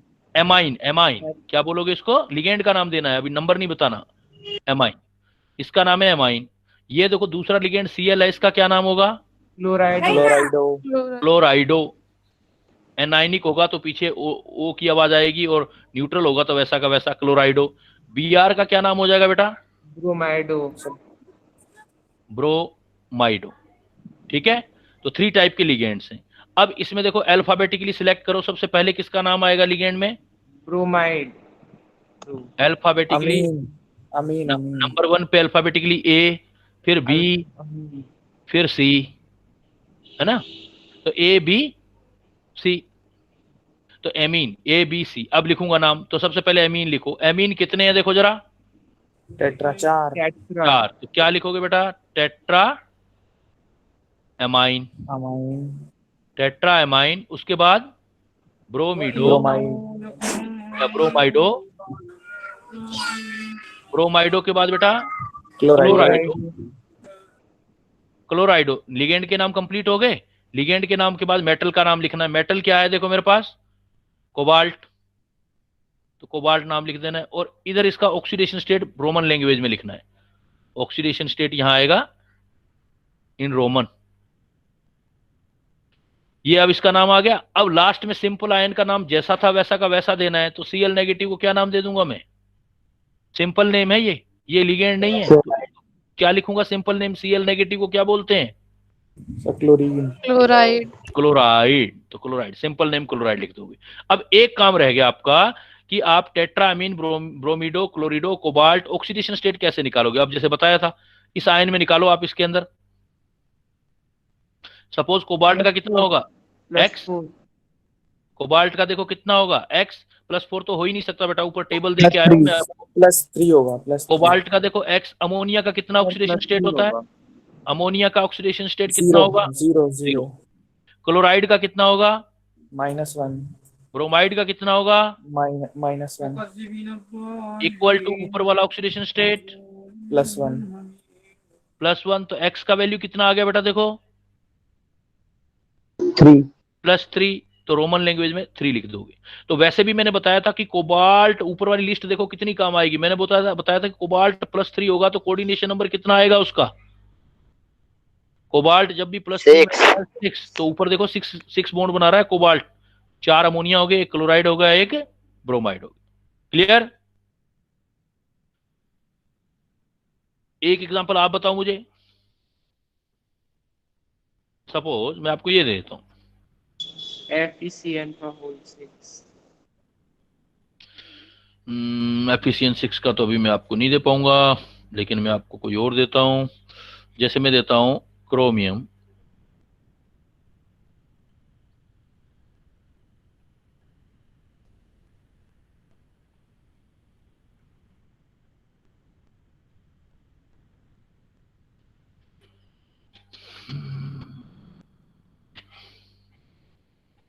क्या दे दिया, H2O है, H2O।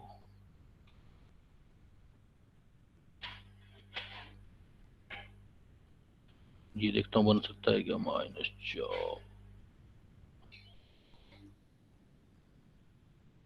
+3 हो गया। मुझे आपको देना है अभी कैटाइनिक देना है ना, एनाइनिक नहीं दे रहा ना, कैटाइनिक देना, कैटाइनिक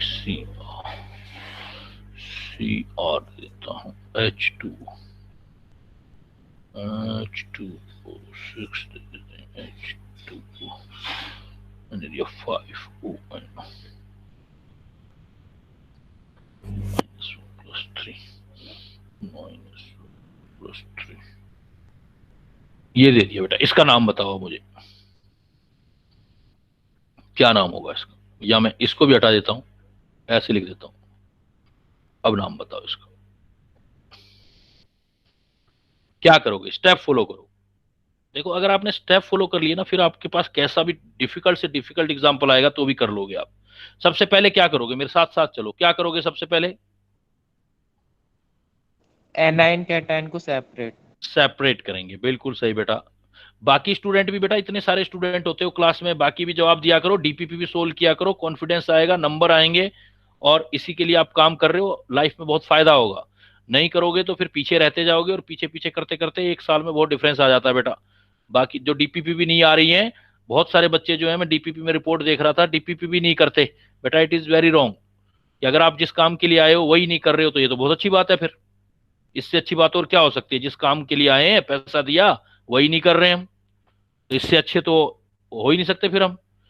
ऐसे अच्छे मत बनो, और जो डीपीपी है उसको सोल्व करके सबमिट किया करो। मैं सबकी रिपोर्ट देख रहा हूं आजकल, तो ये आपके लिए है बेटा, इसका फायदा आपको होना है।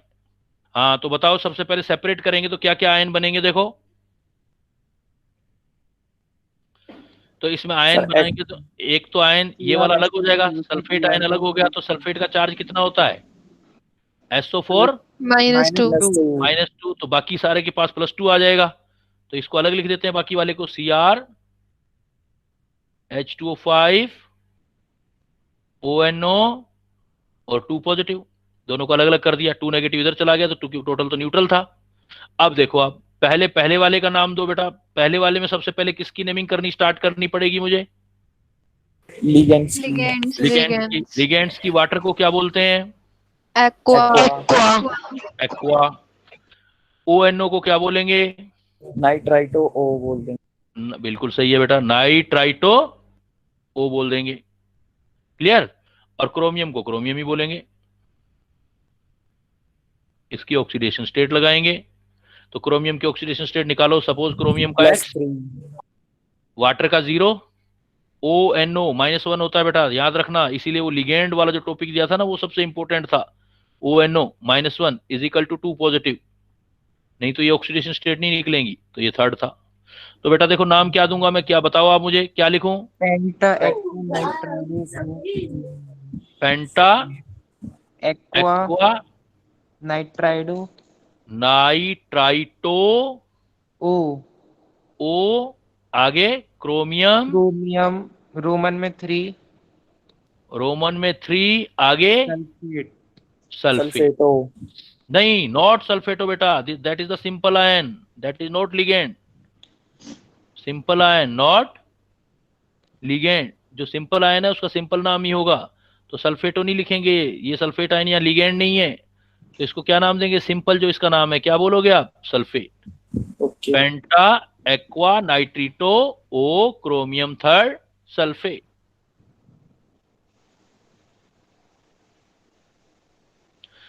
अगर आपके पास सल्फेट या सिंपल आयन नहीं है, तो इतना लिख के, यहां तक लिख के पीछे आयन लिख दिया करो, इतना लिख के और पीछे आयन लिख दिया करो। जैसे मैं ये आपको दे देता हूं कि मैंने आपको सपोज ये दे दिया, कोई एग्जांपल दे दिया मैंने, Fe, ये Al H2O5 OH 2 पॉजिटिव। अब सिर्फ इसका नाम दो बेटा। अब पहला बात ये बताओ, क्या आपको सेपरेट करने की नीड है, no sir no need to separate out because already cation is given. तो डायरेक्ट नेमिंग स्टार्ट कर दो बेटा। इसको क्या बोलोगे, ये कौन सा लिगेंड है? एक्वा। एक्वा। एक्वा। ये वाला कौन से वाला बेटा? हाइड्रोक्साइडो। हाइड्रोक्साइड है, लेकिन एज ए लिगेंड काम कर रहा है, इसलिए राइट वी है हाइड्रोक्साइड होता है ना, हाइड्रोक्साइडो। ये आ जाएगा एल्यूमिनियम ही होगा। ऑक्सीडेशन स्टेट निकालोगे तो एल्यूमिनियम का सपोज एक्स, वाटर का 0, OH का -1 इज इक्वल टू +2, वापिस थर्ड। तो क्या नाम हो गया टोटल, देखो बेटा, पेंटा एक्वा हाइड्रोक्साइडो एल्यूमिनियम आयन। पेंटा एक्वा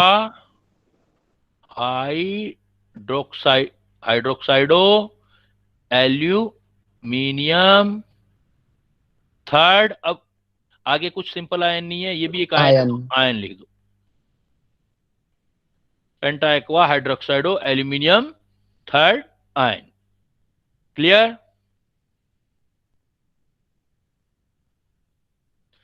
अब सपोज इधर मैंने लिखा था कि ये तो कॉम्प्लेक्स आयन कैटायन आता है, देन आप ऐसे लिखते हो if you have complex ion is anion, तब एक चेंज कर देना, बाकी सारे रूल वैसे ही, बाकी सारे इधर डू सेम, डू का मतलब सेम, इधर डू सेम, लेकिन यहां एक चेंजेस है।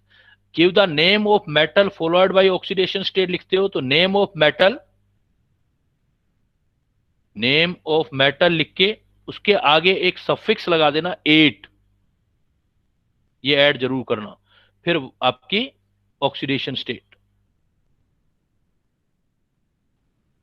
रोमन में, ऑक्सीडेशन स्टेट इन रोमन। एक वर्ड ऐड हो गया, ये 8 लगा देना। 8 कब लगाना है बेटा? नेम ऑफ मेटल आयन में 8 कब लगाना है? जब कॉम्प्लेक्स आयन किस साइड में हो? एनायनिक पार्ट में हो। जब आपका कॉम्प्लेक्स आयन जो है वो एनायनिक पार्ट में, जैसे देखो सपोज मैंने ये लिख दिया, अब जो आप बोल रहे थे वो लिख देता हूं, K4FeCN6, सपोज ये नाम लिख दिया मैंने, K4FeCN6 ये है। इसका बेटा आपको IUPAC नेमिंग देना है, तो सबसे पहले वही करो, डिवाइड करोगे तो क्या आएगा, देखो ये वैलेंसी इसकी है, इधर चली जाएगी, इसका 1 वैलेंसी इधर आ जाएगा, तो क्या बन जाएगा, K पॉजिटिव प्लस FeCN6 और नेगेटिव। बहुत सिंपल, बाकी सब वही है। देखो अब पहले इसका नाम देना पड़ेगा, पोटेशियम सिंपल आयन है, तो सिंपल आयन का जो नाम होता है बेटा वही देते हो, तो इसका नाम तो वही दे दोगे, पोटेशियम। अब इनकी नेमिंग स्टार्ट करोगे तो लिगेंड दोगे, लिगेंड कितने हैं देखो 6, तो क्या लिखोगे, हेक्सासाइनाइडो। साइनाइडो भी दे सकते हो, साइनो भी बोल देते हैं, दोनों सही है। हेक्सासाइनो, CN के केस में हेक्सासाइनो। अब देखो यहां पर 8 लगाना है आपको, क्योंकि ये एनायनिक फॉर्म है। 8 में आप नॉर्मल नेम नहीं लिखोगे, लेटिन नेम लिखोगे, आयरनेट नहीं लिखोगे, आयरनेट नहीं, मेटल का नेम कौन सा है। अगर 8 लगाना है तो जनरली आप क्या क्या नाम लिखो, लेटिन नेम। लेटिन नेम क्या होता है आयरन का, फेरम। फेरम के पीछे 8 लगा देंगे तो क्या बन जाएगा, फेरेट। Potassium hexacyano ferrate. पूरा ऑक्सीडेशन स्टेट लगाओ, ऑक्सीडेशन स्टेट 2 आ जाएगी इसमें, तो पूरा नाम हो जाएगा पोटेशियम हेक्सासाइनो फेरेट सेकेंड। अब मैं कुछ बड़े टिपिकल और बड़े इंपॉर्टेंट एग्जांपल शेयर करूंगा आपके साथ, जो आपको बाय हुक एंड क्रुक याद ही करने हैं। कहीं ना कहीं मैंने आपको बोला था चैप्टर स्टार्ट होते ही इवन 4 to 6 क्वेश्चन आपको किसी भी कंपटीशन में मिलते हैं, बहुत डिसाइडिंग चैप्टर है। जैसे देखो एक होता है नेस्लर रिएजेंट, कौन सा रिएजेंट होता है, नाम याद करना है, नेस्लर रिएजेंट। ये होता है K2HgI4 प्लस KOH, एल्कली में K2HgI4 रख देते हैं तो इसको नेस्लर रिएजेंट बोलते हैं। और ये यूज्ड होता है, Nessler reagent used for testing of ammonia. जो अमोनिया या अमोनियम आयन, अमोनिया और NH4 पॉजिटिव आयन, इनकी टेस्टिंग में यूज होता है। ऐसे ही क्वेश्चन आएगा एग्जाम में भी, नेस्लर रिएजेंट पूछेगा what is the Nessler reagent, तो K2HgI4 KOH, और किसके लिए यूज होगा, अमोनिया और अमोनियम आयन की टेस्टिंग में। आपको इसका आईयूपी नेम देना है। बनाओ आईयूपी नेम क्या होगा, K2HgI4 का आईयूपी नेम दो। पहले ब्रेक करो, मैं थोड़ी हेल्प कर देता हूं। K2HgI4 है, उसको ऐसे लिख दो, टेट्रा आइडो। नहीं बेटा पूरा नाम लिखो ना।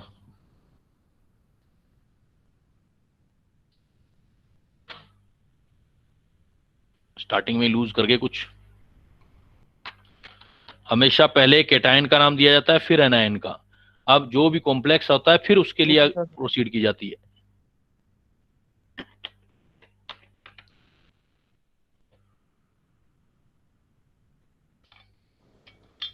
Sir potassium tetra आइडो मर्क्यूरेट।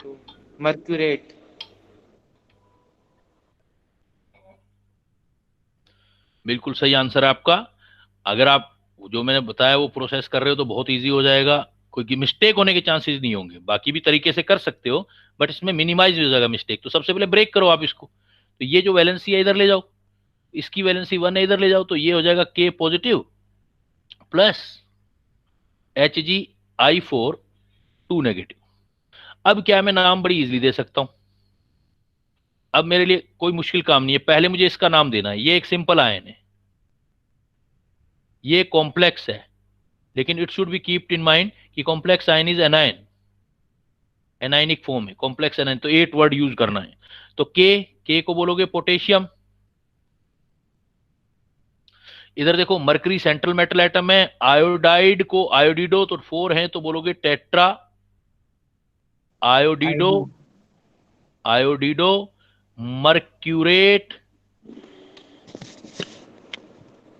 मर्क्यूरेट oxidation state दे दोगे, निकालोगे Ig42 potassium tetra आइडो मर्क्यूरेट, potassium tetra आइडो मर्क्यूरेट।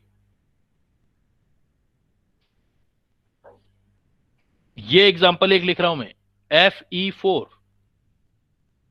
FeCN6 thrice. ये जो है प्रशियन ब्लू कलर है, ग्रीन और ब्लू का mix, Prussian blue complex,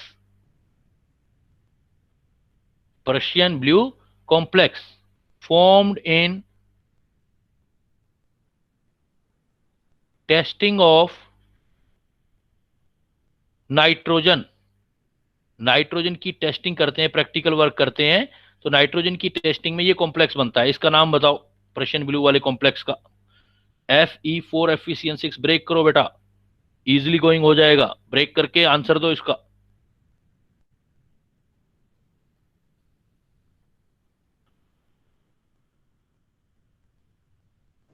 sir iron use करेंगे, फेरस यूज कराएंगे? कॉमन नेम में तो कुछ भी कर दो, कॉमन नेम में आयरन लिख दो, कोई इश्यू नहीं है। सर आयरन फेरिक लिख दो चाहे, आयरन हेक्सासाइनाइड फेरेट।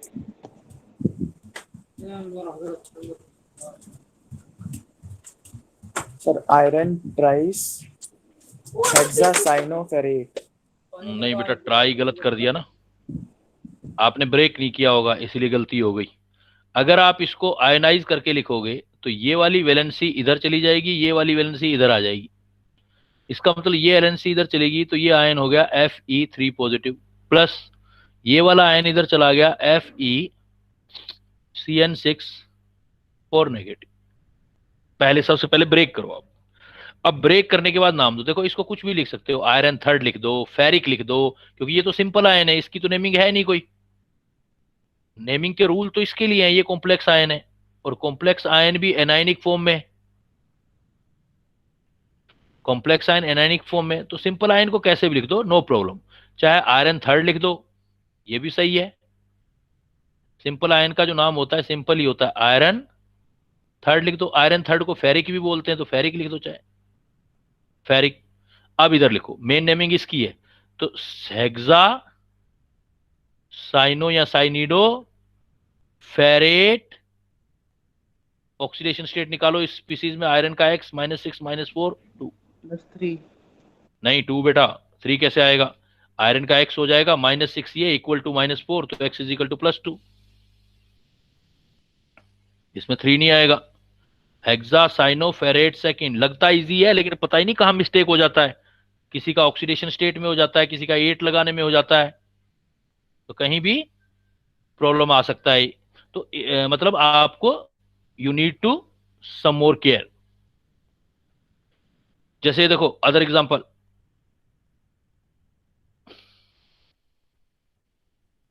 एक होता है आपका FeH2O5 NOSO4। ये जो आपका कॉम्प्लेक्स है FeH25 NOSO4, FeH2, ये होता है, ये एक ब्राउन कॉम्प्लेक्स है, ब्राउन कलर का ब्राउन कॉम्प्लेक्स। और ब्राउन कॉम्प्लेक्स है और यूज होता है brown complex form in brown ring test. Brown ring का टेस्ट होता है ये, brown ring test for nitrate ion and nitrite ion. Nitrate ion होता है NO3 नेगेटिव और नाइट्राइट आयन होता है NO2 नेगेटिव। तो नाइट्रेट और नाइट्राइट आयन की टेस्टिंग में जो कॉम्प्लेक्स बनता है वो ब्राउन कलर का बनता है। और इसकी स्पेशलिटी ये होती है कि इसमें NO जो है ये आपको एग्जामिनर नहीं देगा, NO+1 ऑक्सीडेशन स्टेट में होता है। हेयर NO इज इन +1, मतलब NO का चार्ज जो लेना है वो +1 लेना है, क्योंकि NO न्यूट्रल भी होता है, NO+1 वाला भी होता है। तो NO यहां पर +1 वाला है। तो देखो नाम लिखेंगे, अब ब्रेक करो, आप करो, ट्राई करो, पहले आप ट्राई करो फिर मैं बताता हूं। Sir penta aqua nitro fer ferrous yes try. Sir ferrous sulphate. Ferrous sulphate, iron का oxidation state is missing. Sir, penta aqua nitrosyl ferrous third sulfate. There is a one Ferrous little second. mistake. Sir, ferrous second. No. बाकी सब सही है, एक थोड़ा सा mistake कर रहे हो आप। देखो पहले तो आप करो उसको ब्रेक, पहले तो प्रोसेस फॉलो करो। ब्रेक करोगे तो क्या लिखा जाएगा बेटा, FeH2O5 NO और अलग लिख दो सल्फेट। सल्फेट का चार्ज -2, तो इस पूरे का चार्ज कितना हो जाएगा, +2। पहले तो ब्रेक करना सीखो, मतलब केमिकल का नॉलेज होना चाहिए पहले आपको। आपने ब्रेक किया, जैसे ही आपने ब्रेक किया तो अब ब्रेक करने के बाद नाम लिखो। आप देखो बड़ा इजीली लिख पाओगे। अब एक चीज क्लियर करो, H2O का ऑक्सीडेशन स्टेट कितना होता है बेटा, H2O का 0। So 0 और NO का कितना लेना है इस केस में, +1. इसका सपोज X हो गया। अच्छा अब H2O का नाम लिखो। H2O को क्या बोलते हो आप, एक्वा। और NO अगर न्यूट्रल होता तो नाइट्रोसिल होता। जब पॉजिटिव चार्ज आता है तो EM लग जाता है, +1 है, इसलिए इसका नाम क्या लिखेंगे हम, नाइट्रोसिल। पॉजिटिव है तो EM, जैसे अमोनियम। आयरन का ऑक्सीडेशन स्टेट निकालो बेटा, क्योंकि रोमन लैंग्वेज में लिखना पड़ेगा। +1 आएगा, very good. X 0 +1 is equal to +2। Generally +1 में कंपाउंड होते हैं क्या आयरन के, नहीं होते, नहीं होते ना। लेकिन ये कंपाउंड जो है इसमें आयरन का ऑक्सीडेशन स्टेट +1 है बेटा। तो अब नाम दो आप, अब क्या आएगा नाम इसका, क्योंकि मैं आपसे नाइट्रोसिल पेंटा एक्वा नाइट्रो सीलियम, अब फेरस आयरन 1 सल्फेट। नहीं, फेरस लिखने की जरूरत नहीं है ना अब तो, क्योंकि ये कैटायन है। कैटायन में तो आयरन लिखो या फेरम लिखो, आयरन या फेरम, क्योंकि 8 थोड़ी लगाना है आपको, नेगेटिव आयन नहीं है ये। आयरन ऑक्सीडेशन स्टेट फर्स्ट और इधर सल्फेट, तो ये नाम आ जाएगा। तो यहां एक चीज बड़ी इंटरेस्टिंग है, और ये that's why it is very important example. क्या है इंटरेस्टिंग यहाँ पर इंटरेस्टिंग चीज जो ये है बेटा कि एक्चुअल में आयरन की ऑक्सीडेशन स्टेट +2 या +3 होती है।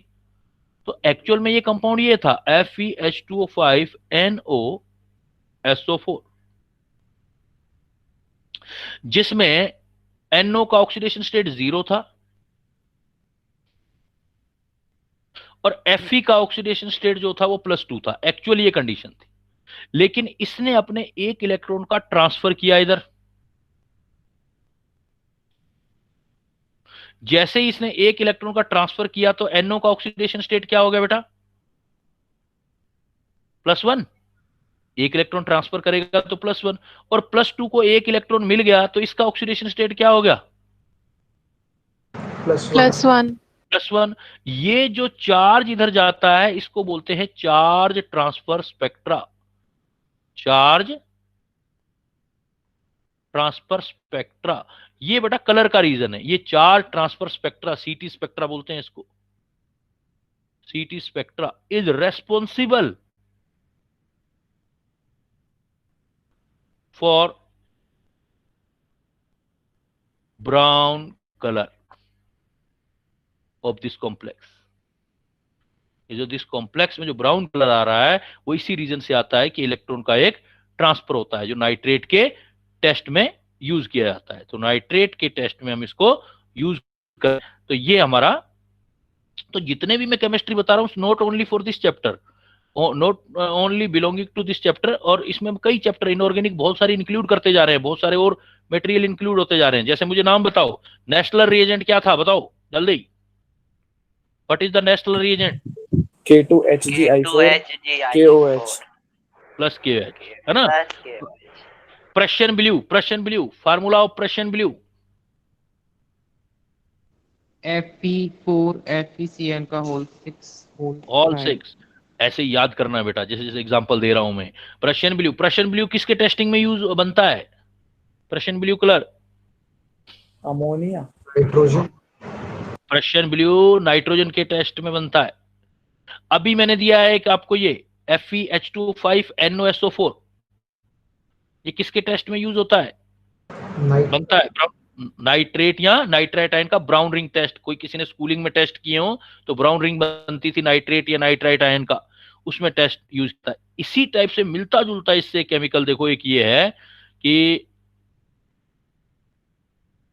FeCN5NONA2, एक ये केमिकल है। इस केमिकल को बोलते हैं, कॉमन नेमिंग है इसका, कॉमन नेम है sodium nitroprusside. Sodium nitroprusside used for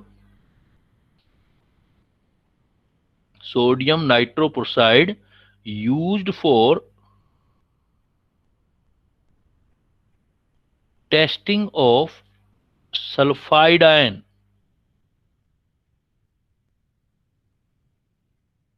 तो इसमें क्या करते हैं, जैसे ही सल्फाइड डालते हैं, Na2S डालते हैं तो एक केमिकल बन जाता है Na4Fe।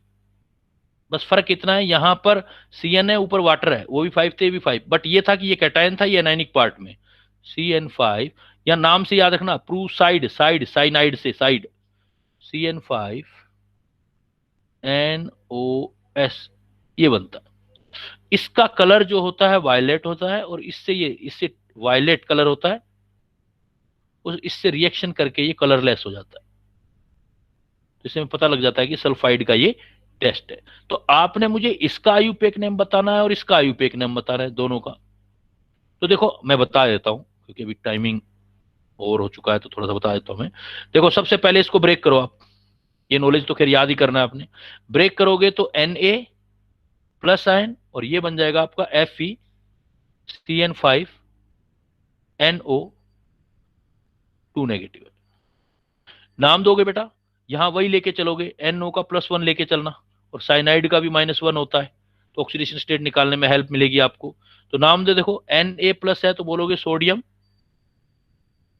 लिगेंड स्टार्ट करोगे, ये साइनाइडो है, ये नाइट्रोसीलियम है, पहले साइनाइडो, सोडियम हेक्सासाइनाइडो पेंटासाइनाइडो या साइनो नाइट्रो सीलियम आयरन, नहीं अब देखो नेगेटिव एनाइनिक फॉर्म में तो 8 लगाना है तो लेटिन नेम लिखो, फेरेट, ऑक्सीडेशन स्टेट निकालो। सपोज आयरन का x, 1 का साइनाइड का -1, 5 का -5, NO का +1 इज इक्वल टू 2 नेगेटिव, तो कितना आ गया x, ये कितना हो गया +2, तो x की +2 आ गया, ये आ गया। तो इसका नाम हो गया sodium pentacyano nitrosylium ferrate second, sodium nitroprusside chemical का। अब अगर Na2S से मिलकर के ये बना दिया है, अब आपने अगर ये बना दिया बेटा, तो इसका पूरे का फिर ओपन करो, इसका जो नाम दोगे इसको ओपन करोगे आप, तो इसको ओपन करोगे तो क्या आएगा, देखो Na, इधर सोल्व करो आप, Fe CN5 NOS, Na+1 होता है और 4 उधर चला जाएगा तो 4 नेगेटिव N। अब ये ध्यान रखना है साइनाइड का -1 है, NaOS का वही। अब देखो NaOS का टोटल चार्ज निकालोगे तो कैसे निकलेगा आपको, ये थोड़ा आपको ध्यान देना था। NaOS अब एक ही लिगेंड हो गया NOS, एक्चुअली NOS में देखो, NOS में NO का +1 होता है, साइनाइड का -2 होता है, तो ओवरऑल चार्ज कितना लोगे अब देखो NOS का, 0। नो, 0 कैसे है, NO का +1 सल्फाइड का -2, तो टोटल चार्ज कितना आ गया, नेट रिजल्ट -1 आ गया ना। तो NOS का -1 लेना, बात ये ध्यान देनी है, यहाँ NO का +1, यहाँ NOS का डायरेक्ट लिख रहा हूं, -1 लेना है। तो अब देखो निकालो, आप नाम लिखो पहले, इसका नाम आ जाएगा सोडियम पेंटासाइनाइडो, साइनाइडो। अब ये देखो नाइट्रोसीलियम सल्फाइडो, क्योंकि सल्फर भी है NO भी है, तो नाइट्रोसीलियम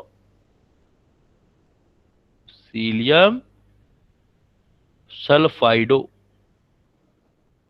आयरन नेगेटिव पार्ट में तो फेरेट, ऑक्सीडेशन स्टेट निकालो, इधर देखो, सपोज आयरन का X, हाँ बोलो बेटा, सेकंड आएगा, हाँ X -5, ओवरऑल का -1, ऊपर 4 नेगेटिव, तो 5 6 +2 आएगा बेटा सेकंड। तो एक बात देखिए आपने, यहां भी कितना था आयरन का +2, और यहां भी बना है आपका +2। सो इस टेस्ट में there is no change in oxidation state of iron. तो यही एग्जाम में क्वेश्चन बनेंगे आपके कि सोडियम नाइट्रोप्रोसाइड टेस्ट किया आपने सल्फाइड का, तो आयरन की ऑक्सीडेशन स्टेट में क्या चेंज ऑब्जर्व करोगे, तो कोई चेंज नहीं है बेटा साइनाइड के टेस्ट में। NOS पर स्पेशली ध्यान देना, NOS 2 लिगेंड मिला के एक लिगेंड बनेगा आपका NO पॉजिटिव और S -2, तो मिला करके बन जाएगा -1 NOS। NOS का पूरा नाम हो जाएगा नाइट्रोसीलियम सल्फाइडो। अब यहां पर आप 2 लिगेंड यूज नहीं कर सकते, ऐसा बता सकते हो क्यों 2 लिगेंड नहीं कंसिडर कर सकते इसको, कोई बच्चा आंसर दे सकता है? Why सर सिर्फ 6 कोऑर्डिनेट बॉन्ड बन सकते हैं। Answer, brilliant answer. आयरन का कोऑर्डिनेशन नंबर कितना रहेगा हमेशा, आयरन का कोऑर्डिनेशन नंबर कितना रहेगा बेटा, 6। तो 5 तो साइनाइड है ही, तो NOS को अलग अलग 2 कर दोगे तो 7 हो जाएगा, 7 पॉसिबल नहीं है, इसका मतलब NOS considered as a ligand, as 1 ligand. तो ये बेटा आपकी नेमिंग है आपका। अभी नेमिंग के 1-2 एग्जांपल और कराऊंगा, कुछ पार्ट्स और जो हम let's see in the next exam, next आपका टॉपिक। सो अभी मैं जो है इसको एंड करने जा रहा हूं टॉपिक को। तो इजी चैप्टर है, मार्क्स काफी इजीली गेन किए जा सकते हैं विदाउट कैलकुलेशन, तो इस पर जितना प्रैक्टिस कर सकते हो उतना प्रैक्टिस करो। See you very soon for next lesson. Sir जो संडे को टेस्ट है उसका सिलेबस क्या है? संडे को है, मंडे को है आपका, सॉरी मंडे। मंडे को होगा, तो जो हम संडे तक कर लेंगे वहां तक आएगा, क्योंकि इसमें कोई कैलकुलेशन नहीं है, सीधा याद करना है आपने, देना है, और कोशिश ये करते हैं कि यहीं आपको याद हो जाए। तो इस टेस्ट में संडे तक जो करेंगे, मान लो एक क्लास और आएगा ना इस बार मेरा, Yes, sir. Yes, sir. हाँ, उस क्लास का भी आएगा और पिछला ये भी आएगा, क्योंकि अदरवाइज तो एक 45 क्वेश्चन बन ही नहीं पाएगा, इतना टॉपिक नहीं हो पाया ना, तो उस क्लास को भी मेंशन करना है आपने। ठीक है सर. क्लियर बेटा? Now I am living, is it okay? Thank you, sir. Okay. Okay, thank you बेटा, okay thank you sir. Thank you बेटा, थैंक यू।